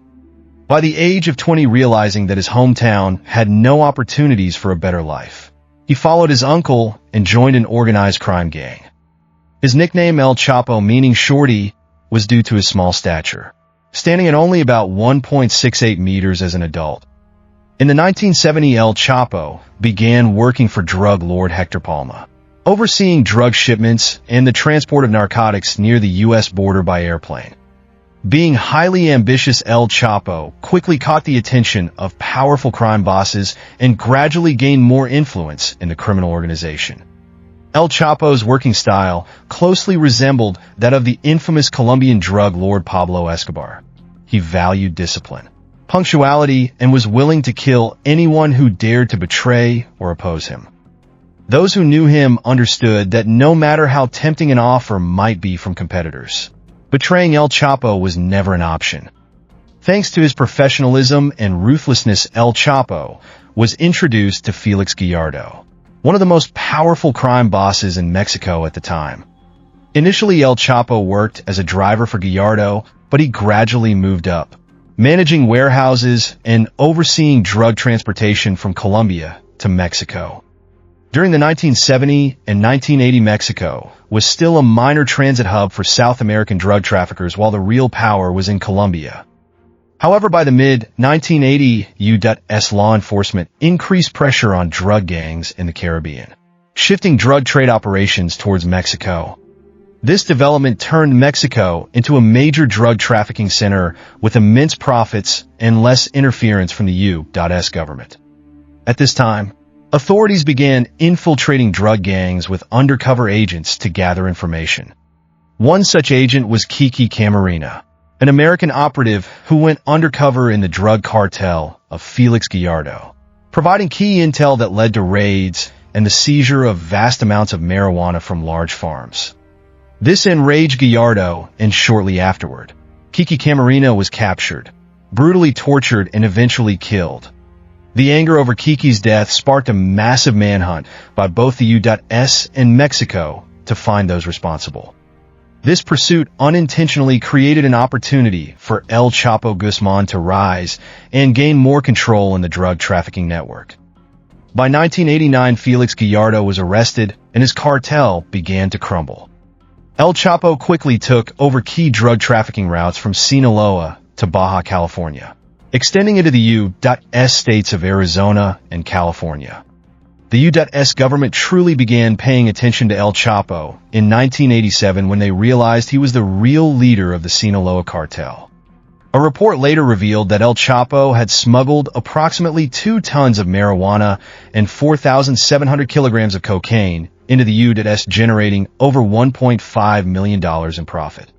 With his sophisticated methods, El Chapo's gang dominated the drug market from Mexico to the U.S., earning him a spot on the list of the world's wealthiest individuals. Initially, El Chapo's cartel controlled just one smuggling route from western Mexico to the U.S. state of Arizona. However, by 1993, his group was transporting up to 3 tons of drugs monthly across the border, particularly into Los Angeles. Cocaine suppliers from Colombia transported their shipments to Mexico using private jets or even as luggage on commercial flights. To move drugs into the U.S., El Chapo and his associates employed various methods such as container ships, fishing boats, speedboats, and even submarines. While marijuana was a common product in Mexico and easy to produce, but it was more easily detected compared to cocaine. Therefore, El Chapo's gang often concealed drugs using extremely ingenious methods. They even used cannons to shoot packages of marijuana from Mexico across the border into Arizona. In the 1990s, as the methamphetamine market exploded in the U.S., the Sinaloa cartel quickly seized the opportunity to capitalize on this lucrative drug. Initially, they offered free samples to attract customers along with promotions like giving away extra methamphetamine when large quantities of marijuana were purchased. As demand grew, the cartel built larger labs capable of producing vast amounts of meth. El Chapo's greatest contribution to his drug empire was orchestrating the construction of sophisticated underground tunnels for smuggling drugs from Mexico into the U.S. One of his most famous tunnels was built in the late 1980s. From the outside, it appeared to be just an ordinary house in the border town of Agua Prieta, but inside it housed a complex mechanical system. A hidden door concealed beneath a foosball table would open to reveal a secret tunnel leading to San Luis, Arizona, when activated by a hydraulic system. When this tunnel was discovered, El Chapo quickly changed tactics. He opened a canning factory in Guadalajara, using pre-packaged food cans to hide cocaine and shipped them to grocery stores in California. He also concealed drugs in tins of pepper and used trains to transport his goods into the U.S. The profits from drug sales were then sent back to Mexico in suitcases stuffed with U.S. dollars. Corrupt customs officers at the airports were bribed, allowing these suitcases to pass through without inspection. By the time El Chapo was captured, the Sinaloa cartel he led had become the most powerful and terrifying force in Mexico. They trafficked tons of cocaine and marijuana into the U.S. by sea, air, and land. Even Southeast Asia became a market for the drugs supplied by this cartel. Thanks to drugs, El Chapo quickly became a billionaire, ranked as the 10th richest person in Mexico with a total fortune of over $1 billion. El Chapo wasn't just a drug lord, he also built an entire transportation empire to support his operations. He was listed by the U.S. Department of the Treasury as the most dangerous drug lord in history, surpassing even Pablo Escobar, and was dubbed the godfather of global drug crime. Moreover, El Chapo's legendary prison escapes only added to his notoriety. In 1993, he was arrested in Guatemala, but in 2001 he escaped by bribing prison guards and hiding in a laundry cart. In 2014, El Chapo was recaptured, but that didn't stop him from maintaining contact with his family and associates. While incarcerated at the Altiplano prison, he secretly ordered the construction of a tunnel leading directly to his cell. The tunnel, more than 1.6 kilometers long, was fully equipped with electricity, ventilation, water, and was completed within a few months. In July 2015, El Chapo successfully escaped once again. To carry out this plan, he spent tens of billions of pesos to bribe the entire prison system and even sent his associates to Germany to study tunneling technology. The fierce battle to capture El Chapo for the final time in 2016 is remembered for its intensity. This battle took place in the quiet town of Los Mochis, in Sinaloa, Mexico, his hometown. One morning in January, under a light drizzle, the Mexican military received information from locals that several gunmen were hiding in a white-painted house. The house and its visitors had been under close surveillance for days with all phone communications wiretapped. The Mexican government mobilized 17 Special Forces Marines along with anti-drug police and the army to surround the house. El Chapo's side had fewer than 20 men, but they were well-trained and heavily armed. His gunmen spotted the government forces early and began shooting. However, after a brief firefight, the police emerged victorious. Upon entering the house, they found numerous bullet casings and outside 2 armored vehicles along with several heavy weapons. Despite the successful raid, but El Chapo had once again disappeared from the scene as if he had the ability to vanish, prompting a scenario straight out of a Hollywood blockbuster. The Mexican government mobilized a large force to hunt him down, including combat helicopters for support. All entry and exit points in the town were sealed off, and the Marine commandos even had to crawl into the sewer system, using flashlights to follow El Chapo's trail for 4 hours. At around 10 p.m., El Chapo emerged from a manhole near Fatima Hospital approximately 800 meters from the scene. He then stole a Volkswagen Jetta, driving it a few hundred meters before abandoning it. He hijacked a red Ford Focus by threatening its driver at gunpoint at a red light at an intersection. El Chapo drove south heading toward the Sierra Madre Mountains, where locals once revered him as a Robin Hood. However, in his panic, he mistakenly drove north, toward Highway 15, which connects Los Mochis to Nogales.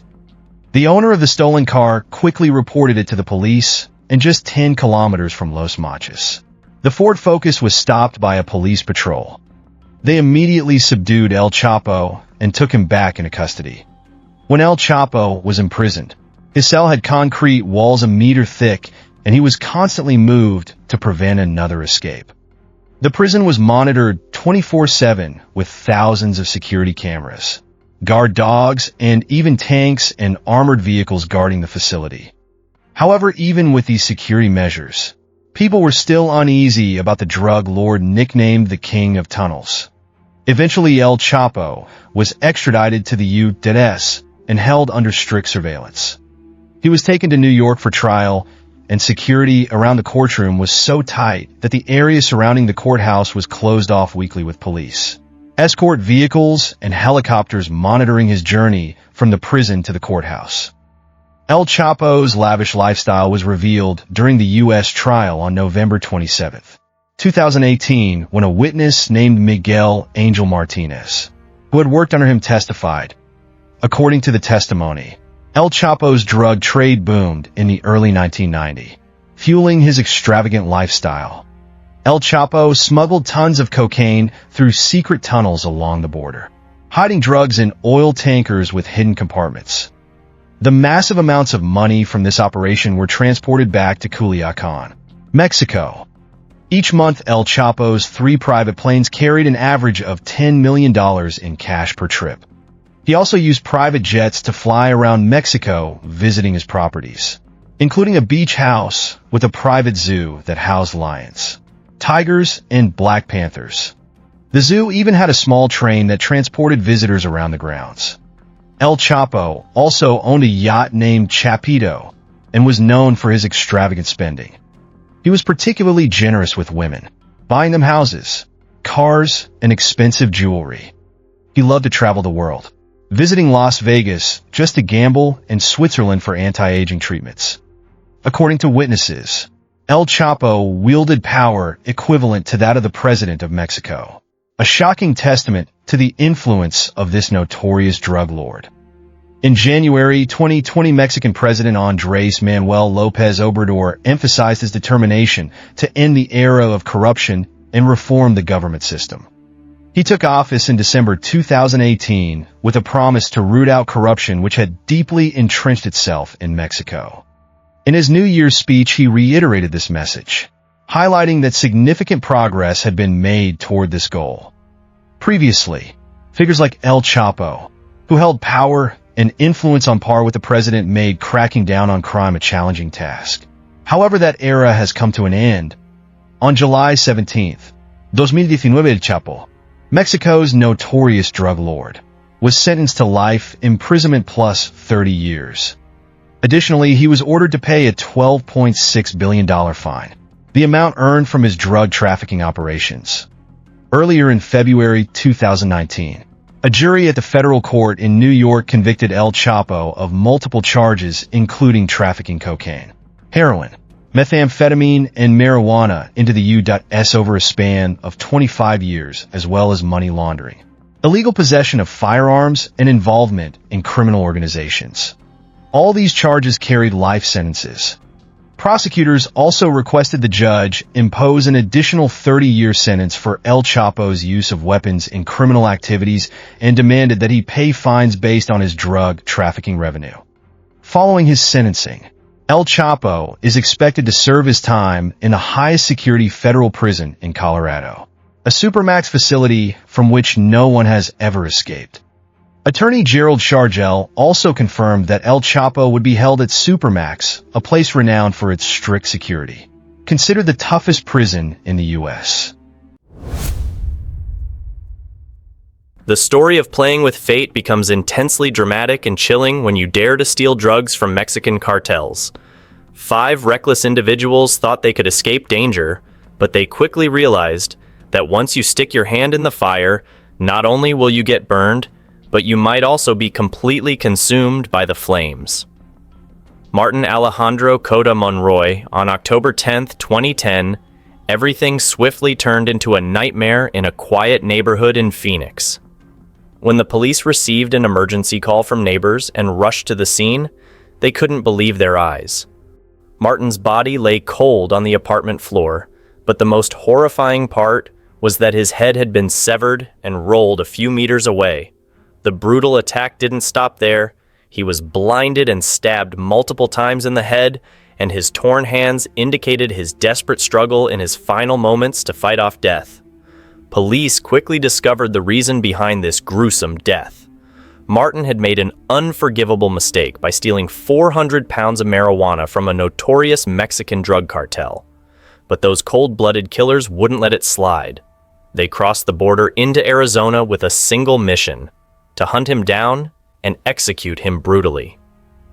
The cartel's original plan was to kidnap and kill him in Nogales, Mexico, but Martin persuaded them to give him more time, promising to return the stolen marijuana and even offering his house as collateral. The biggest problem? That house wasn't his. In a desperate attempt to escape his death sentence, Martin fled to Phoenix as thinking he could be safe there. However, he was wrong. The cartel never lets their prey go easily. With cold determination, they sent professional hitmen to Phoenix, pretending to be friends to get close, and finally ended Cota Monroy's life. The investigation later revealed that the drug cartel Martin dared to steal from was none other than El Chapo's infamous drug organization. There was also information indicating that Martin had previously dealt drugs with his sister's boyfriend, a man known as El Jefe, who worked for this cartel. One of the masterminds, Crisantos Moroyoki, was arrested and charged with murder, while 3 others quickly fled back to Mexico. Reports also indicated that the Beltran Leyva organization, rivals of the cartel, were planning revenge against those responsible for the killing, as Martin was believed to be a mid-level member of their gang. The lead detective in charge of the investigation couldn't hide his horror as he described the crime scene, saying, "It couldn't have been more terrible." He also emphasized that this was a chilling warning to anyone who dared to cross the cartels. He stressed, "Not only will they take your life, but they will also dismember you to set an example." This could be the only beheading in the United States attributed to a drug cartel. In Mexico, beheading is a regular part of the bloody drug wars. Headless bodies are often hung upside down on bridges, and severed heads are sent to victims' families or government officials. However, this horrifying incident is not the only U.S. case linked to drug trafficking. 29 members of a Mexican drug cartel were prosecuted for the murders of 9 people in the San Diego area, including 2 victims dissolved in acid. And the most frightening thing is, this is certainly not the last case. Ricardo Corral Moreno, on April 14, 2019, a truck pulling a horse trailer sped through the night, leaving behind the deathly silence of the rural Malaya region. On a dark street corner with cold winds blowing through, a horrifying scene awaited any passerby. A motorcyclist happened to discover the body of a man sprawled across the westbound lane of South Liberal Way. The man lay on his back, arms and legs spread out as if forming the shape of a snow angel, but there was nothing angelic here. It was a scene of violent death. According to investigators, Ricardo Corral Moreno had been kidnapped from Washington and beaten to death by Marcos Alonso Castillo Bernal, a ruthless drug dealer. The reason? Ricardo had refused to pay a massive drug debt of $90,000, which belonged to the infamous Sinaloa cartel. His fate had been sealed the moment he dared to defy the power of these killers. Ricardo's death was an act of unimaginable brutality. Severe trauma to the back of his head, along with countless bruises and scratches covering his face, arms, legs, and feet. In his final months, he lived in constant paralyzing fear as he was blackmailed and threatened. Yet he believed that being in the U.S. would keep him safe.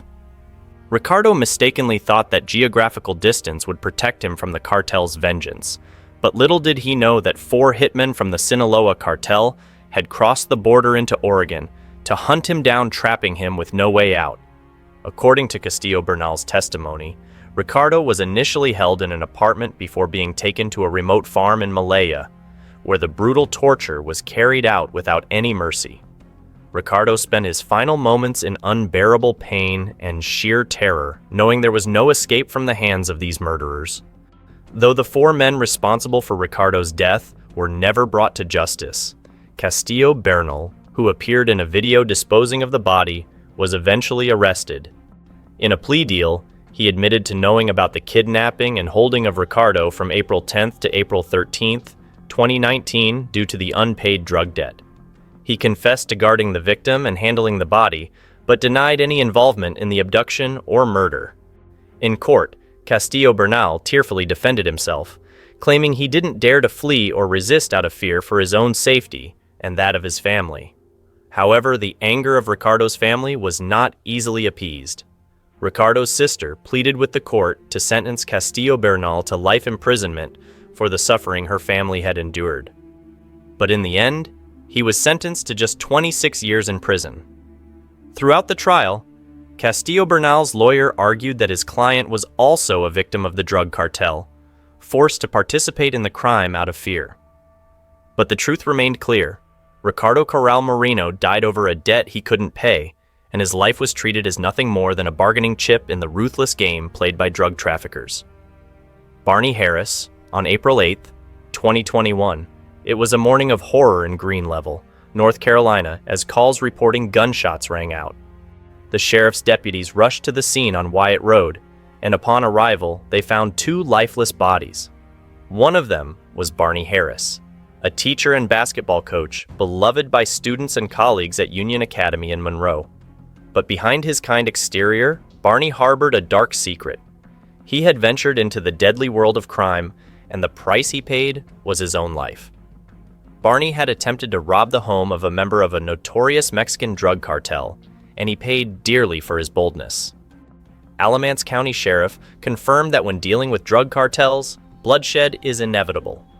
According to police, Barney Harris and his brother-in-law, Stephen Alexander Stewart, entered a mobile home park on Wyatt Road in Green Level with a daring and deadly plan: to rob cash and drugs from a stash house belonging to the Jalisco New Generation Cartel, one of the most notorious, powerful, and brutal organizations in the world.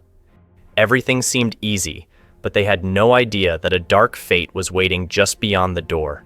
They broke into the mobile home, tension mounting as they found only one gang member inside, 18-year-old Alonzo Beltran Lara. What followed was swift and brutal, as Harris and Stewart forced Lara to reveal the location of the drugs, but Lara refused to submit. His silence made the situation tense and dangerous. In a fit of rage, they coldly shot him in the head execution style while he lay there, hands and feet bound. Thinking they had control of the situation, Harris and Stewart were unaware that a true nightmare was about to unfold.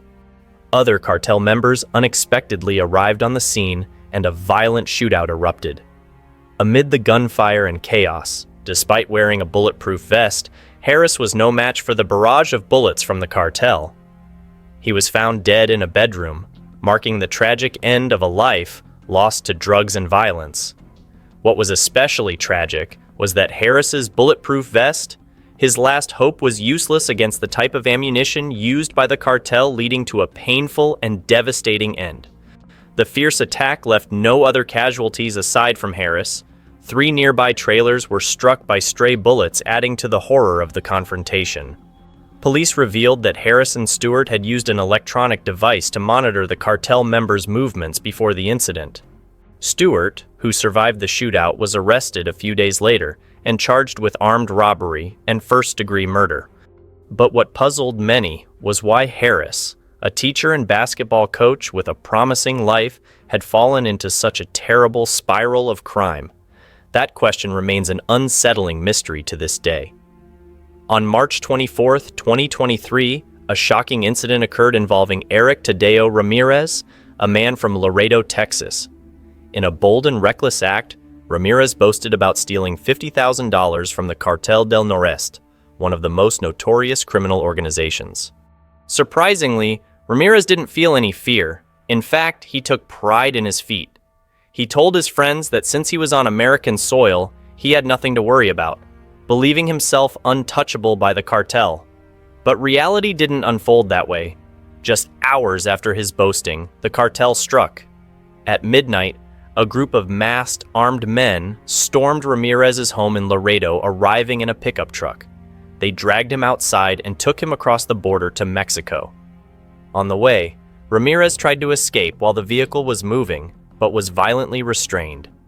All through that night, Ramirez's girlfriend and sister, frantic with worry, reported the kidnapping to the police, but by then it was too late. Witnesses later revealed that the night before the kidnapping, Ramirez had been on a phone call with a mysterious woman. During the conversation, he not only bragged about stealing the money from the cartel, but also taunted them. Proudly claiming he was safe because he was in the U.S., however, on March 27th, Jonathan Cabriales, a member of the Cartel del Noreste, was arrested at the border when he re-entered the U.S. in the same truck used in the kidnapping. Cabriales admitted they had kidnapped Ramirez to punish him for his reckless actions. Tragically, Ramirez had vanished without a trace, and his whereabouts remain a dark mystery. Ramirez's case is just one of many in which U.S. citizens have fallen victim to Mexican cartels. A shocking incident occurred on March 5th when 4 U.S. citizens were kidnapped shortly after crossing the Texas border into Mexico, with 2 of them killed. The video captured the horrifying scene in broad daylight, showing armed kidnappers forcing the victims into a pickup truck. Some were dragged out of their vehicles, while 2 others never returned. In a surprising turn of events, the Scorpions branch of the cartel later issued an apology to the U.S. authorities and the residents of Matamoros, where the abduction took place. They even handed over the perpetrators of the attack, blaming their actions on a lack of restraint and personal decisions. But could these apologies ever ease the pain of families who lost loved ones? And can anyone truly trust the remorse of such a brutal criminal organization? In the world of drug cartels, reckless actions and boastful words all come with a price, and sometimes that price is life itself. Far from the Sinaloa cartel's stronghold in Mexico, the Minneapolis-St. Paul metropolitan area, seemingly peaceful, turned into a battleground for a brutal manhunt. 3 close associates of the cartel, under orders from Los Angeles, arrived to track down 2 teenagers accused of stealing drugs and money from one of the cartel's secret stash houses. Sinaloa's message was clear: Whoever dared to touch their goods would pay in blood. When the hitmen arrived in St. Paul, the atmosphere grew thick with a deadly tension. They quickly found the two suspected teens, and from there, a horrific series of events began to unfold. Screams echoed from inside a closed house, where brutality knew no limits. The two teens were viciously beaten, tortured relentlessly. The threats went beyond their lives, extending to their families as well. The captors issued an ultimatum: recover the stolen drugs or pay $300,000, or else death awaited both them and their loved ones. The beatings intensified when the victims couldn't meet the demands. Despair set in as their captors began threatening to cut off their fingers one by one. Not a single moment passed without torment, with every groan of pain seared into the victims' minds. But as the torture reached its peak, doubt began to creep into the minds of the kidnappers. Were these two teenagers really the culprits? Could it have been an inside job with one of their own responsible for the theft? This suspicion caused a shift in their plans. One morning, unexpectedly, the two teenagers were told they would be released, but it was far from true freedom. They were sternly warned that if any details about what had happened were revealed, the consequences would be far worse. As soon as they were freed and back in Minneapolis, the pair immediately contacted the FBI task force. Within hours, FBI agents and local police were there taking statements from the battered victims. That same night, the St. Paul Police SWAT team launched a swift raid on a house on Palace Avenue, making multiple arrests and seizing evidence. The Sinaloa cartel's hitmen didn't have time to escape, and the standoff ended without any deaths. However, for the two teenagers, the trauma extended far beyond physical wounds. One had nearly lost a finger, and the memories of their torture would haunt them forever. The investigation revealed the boundless brutality of the Sinaloa cartel. The gang had built a multi-million-dollar drug trafficking network throughout the Midwest. This time, instead of using their own members, they had hired ruthless associates from MS-13, one of the most feared criminal organizations in both the US and Latin America, to carry out their dirty work. This case, unprecedented in Minnesota, shed light on the relentless brutality of Mexican drug cartels. Though no one was killed, but the two teenagers endured severe physical and psychological damage. These scars might follow them for the rest of their lives. What happened in Minneapolis-St. Paul is not an isolated event. In Mexico, the cruelty of drug cartels has become a daily horror story. On December 11th, 2020, a horrific crime took place in the town of Silao, about 20 miles south of Leon, Mexico. 3 people, a 22-year-old woman and 2 men aged 23 and 25, were accused of theft and sentenced to a punishment so brutal it defies belief. The executioners not only beat them, but also savagely cut off their hands.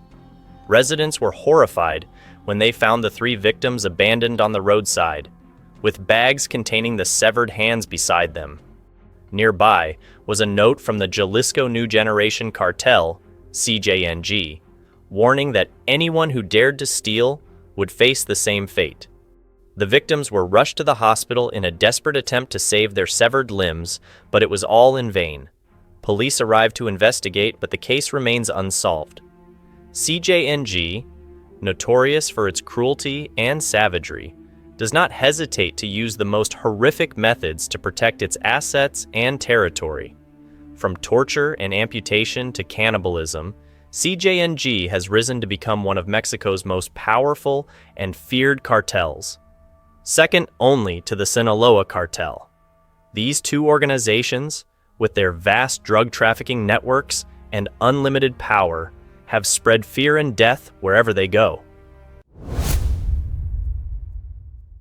When mentioning countries that attract the most tourists worldwide, people often think of the romantic ambience beneath the Eiffel Tower in France, the picturesque landscapes of Germany, or the bustling streets of Thailand.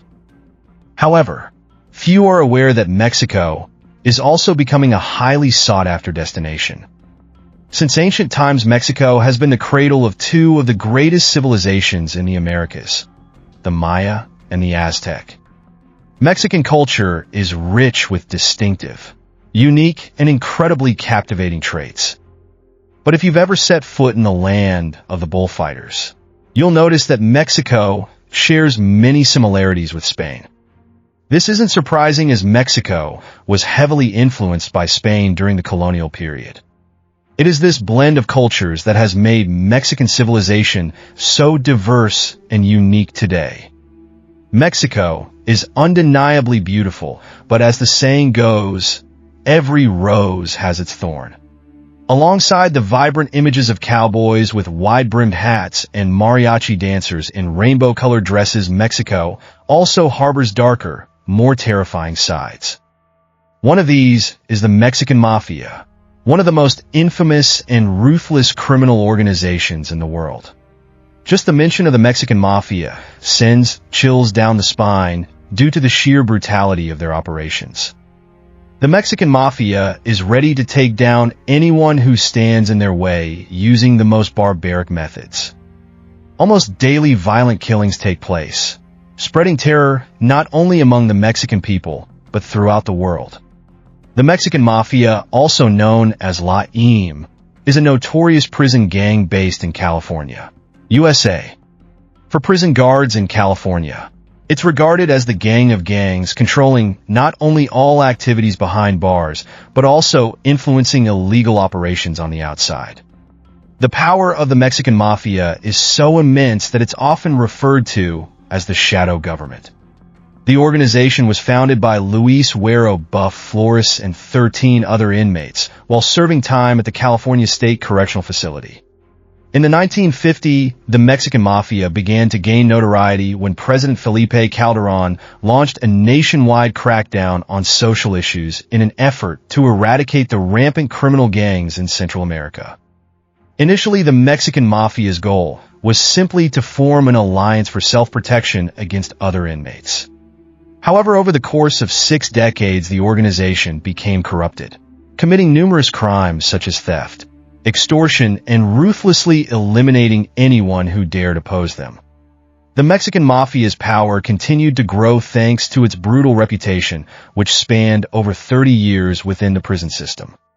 From there, they ignited a true war on Mexican soil, between criminal gangs and the police, between rival gangs, and even between corrupt police forces.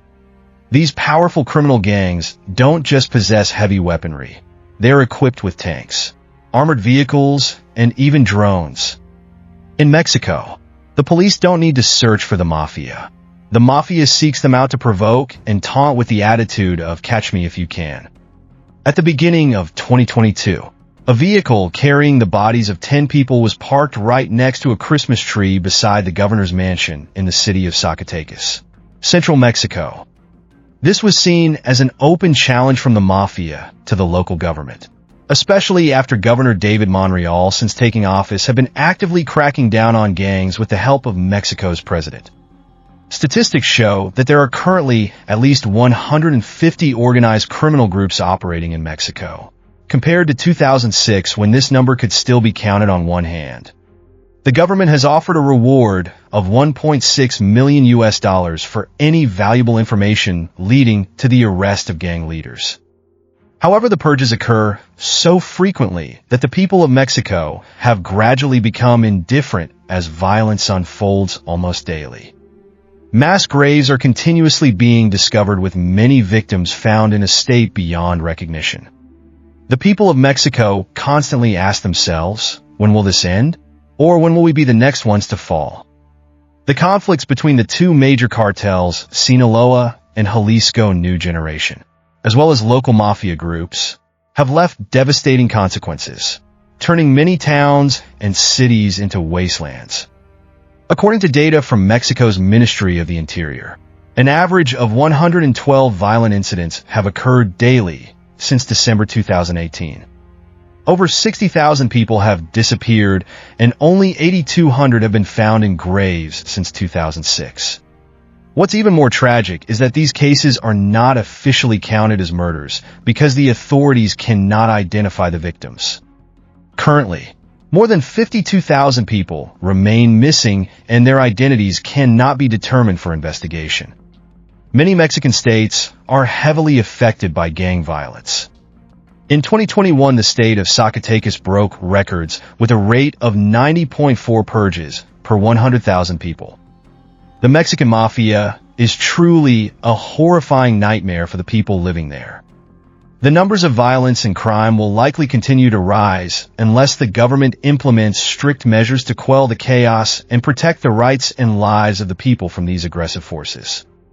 The root cause of the problem is still being ignored and has not been thoroughly addressed. To survive and expand their power, cartel leaders must find ways to develop business markets to maintain their dominance. As a result, agriculture and forestry have become prime targets for the Mexican Mafia. In agriculture, they focus on the avocado market, while in forestry, they aim to seize land and exploit timber. If Saudi Arabia's oil is considered black gold, then for Mexico, avocados are no different from green gold. Avocados are a highly expensive food favored by gourmets and are widely available in supermarkets around the world. In the U.S., avocados are even more popular, with an average consumption of 3.5 kilograms per person per year, one of the highest in the world. Thanks to ideal natural conditions with favorable rain, sunlight, and nutrient-rich volcanic soil, the state of Michoacán, Mexico, has become the world's leading avocado producer, accounting for more than 40% of the country's total avocado production. Although the U.S. also grows avocados, but it's not enough to meet domestic demand, making Mexico the world's largest avocado exporter, second only to beer in the list of Mexico's major exports to the U.S. However, the joy of Mexican avocado farmers did not last long before they had to face the brutality of the Mafia cartels. The billion-dollar avocado industry has become the #1 target of criminal gangs in Michoacán. They seize farms, deforest land to grow avocados, the fruit that locals refer to as green gold. 4 of Mexico's largest and most powerful cartels have entered a fierce battle to control the supply in Michoacán, the heart of the avocado growing industry.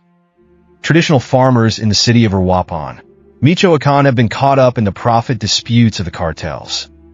They are kidnapped, threatened, and forced to sell their avocado farms at meager prices. The criminal gangs even block the roads of farmers and factory owners, extorting protection money from them. If they refuse, the gangs destroy their farms and property, pushing their lives into misery and despair. The Mafia employs brutal tactics, forcing farmers into high-interest loans to bind them to avocado cultivation. Many, unable to repay their debts or protection fees, have no choice but to flee, taking their families away from their homeland to escape the threats. Even though they don't recover the principal or interest from these debts, the Mafia still benefits by seizing the land of the farmers. They don't hesitate to intimidate and coerce victims into signing land transfer documents in front of a notary. A completely unjust process, but the Mafia knows no one dares to resist. In some areas, gangs even demand a percentage of the profits from each hectare of avocado land or from every kilogram of exported avocados without contributing anything themselves, but still wanting a share of the wealth. When multiple gangs compete to control a piece of land, negotiations fail, leading to battles that can last for hours, turning once peaceful areas into tense, violent zones since avocados became valuable. The locals live in constant fear, never knowing when they might be threatened or robbed. In Uruapan, the likelihood of being murdered is higher than that of being in a car accident. In August 2020, Sylvia Martinez, the director of an avocado export company, spoke out after 19 people were targeted by the Mafia as a warning to anyone who dared to defy them. Even tourists unrelated to avocado farming are swept up in this bloody conflict. The death of Homero Gomez Gonzalez, a renowned butterfly conservationist in Mexico, along with 2 tour guides just days later, is clear evidence of the gang-related land disputes in Michoacán. Michoacán quickly became one of the most violent states in Mexico. The gangs not only profit from avocado farming, but also from extorting business owners and kidnapping people for ransom, often killing the victims if their demands aren't met. while crime runs rampant and the people are caught in a no-win situation. Local officials appear powerless or, worse, deliberately ignore or secretly aid the gangs. This explains why Michoacan has the lowest successful investigation rate in Mexico, at only around 3%. Very few cases in Michoacan see the culprits brought to justice. It's estimated that the gangs extort about 48 avocados from residents daily, yet the number of criminals punished is so small it can be counted on one hand. It's incredibly unfair that avocado farmers continuously suffer hardship without enjoying any of their own fruits of labor. When patience reaches its limit, people will inevitably rise to protect their lives, property, or at least escape from poverty. The people of Michoacan are no exception. They could no longer endure the oppression.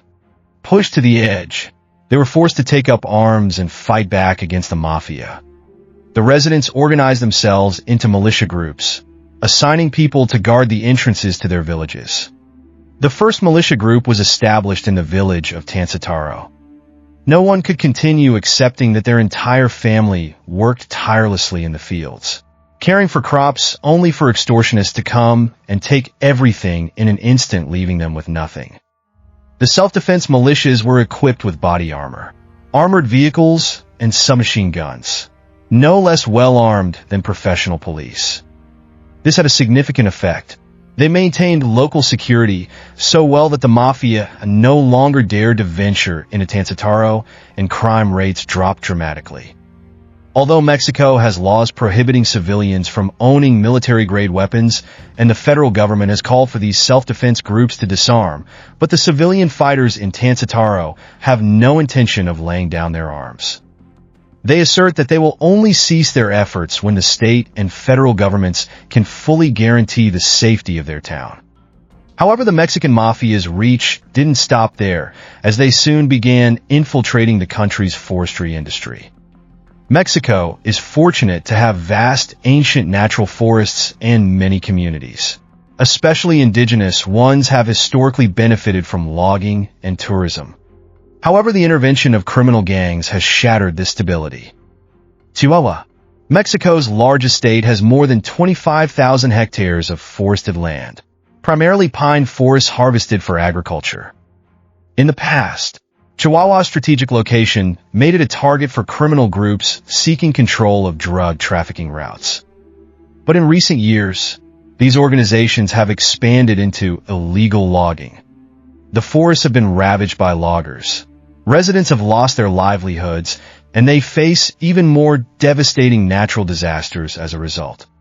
A few years ago, the village of Tava was buried under mud and debris after a catastrophic landslide caused by flooding. The villagers, pushed to the brink, were forced to comply with the criminals' demands just to make a little money to survive. They had to give up ownership of their land to the Mafia or switch to growing opium poppies to supply them. Towns in the region became hubs for secret drug processing labs. Juanito City, the region center for wood processing, was not spared from the gang's control either. Most of the city's 25 sawmills were manipulated or outright owned by criminal groups. These sawmills process illegal timber harvested from the forests, then distribute the products to Chihuahua's capital for sale. The demand for pine wood in Mexico for construction and furniture is extremely high, driving the Mafia's illegal activities. Just like they do with avocado farmers, the Mafia extorts sawmill owners for protection money to seize control of the timber industry. Even if mill owners manage to keep control of their businesses, they are still forced to pay monthly protection fees and buy illegally harvested wood from loggers. According to unofficial sources, more than half of the sawmill owners in Juanito have been forced to sell their businesses to notorious gangs. Illegal logging isn't limited to Mexico's borders. It has now spread to Honduras, Peru, and Colombia. In Honduras, many beautiful cherry forests have been completely destroyed by illegal logging. Beyond that, gangs also engage in the trafficking of endangered animals such as wild donkeys in Colombia, crocodiles in Mexico, river turtles in Peru, and sea cucumbers in Honduras. The Mafia cunningly expands its business operations, targeting areas where the government is unable to control or provide basic services. For a long time, the Mexican government has been powerless to ensure security or provide essential services to rural areas, partly due to budget constraints and partly due to corrupt and inefficient local administrations. Poor farmers receive no assistance from the government or banks. Neither the Mexican government, the UDS, nor other regional countries have effective measures to counter the mafia's encroachment into agriculture and forestry. They continue to rely on outdated methods, deploying armed police forces to suppress crime without realizing that this only fuels the gang's expansion into other industries. Today, the profits from avocado farming and illegal logging are so vast that many gangs are willing to scale back their drug trafficking operations to avoid law enforcement attention. So is there a solution to protect farmers from the mafia's grip? This is a long process that must begin with restoring law and order in local areas. It's time for the Mexican government to provide clear, comprehensive, and effective answers before the mafia tightens its octopus tentacles even further, draining the lifeblood of the country. How do you feel about this story? Leave your thoughts in the comments below to share with everyone. Don't forget to like and subscribe to support me. Thanks for watching. Goodbye.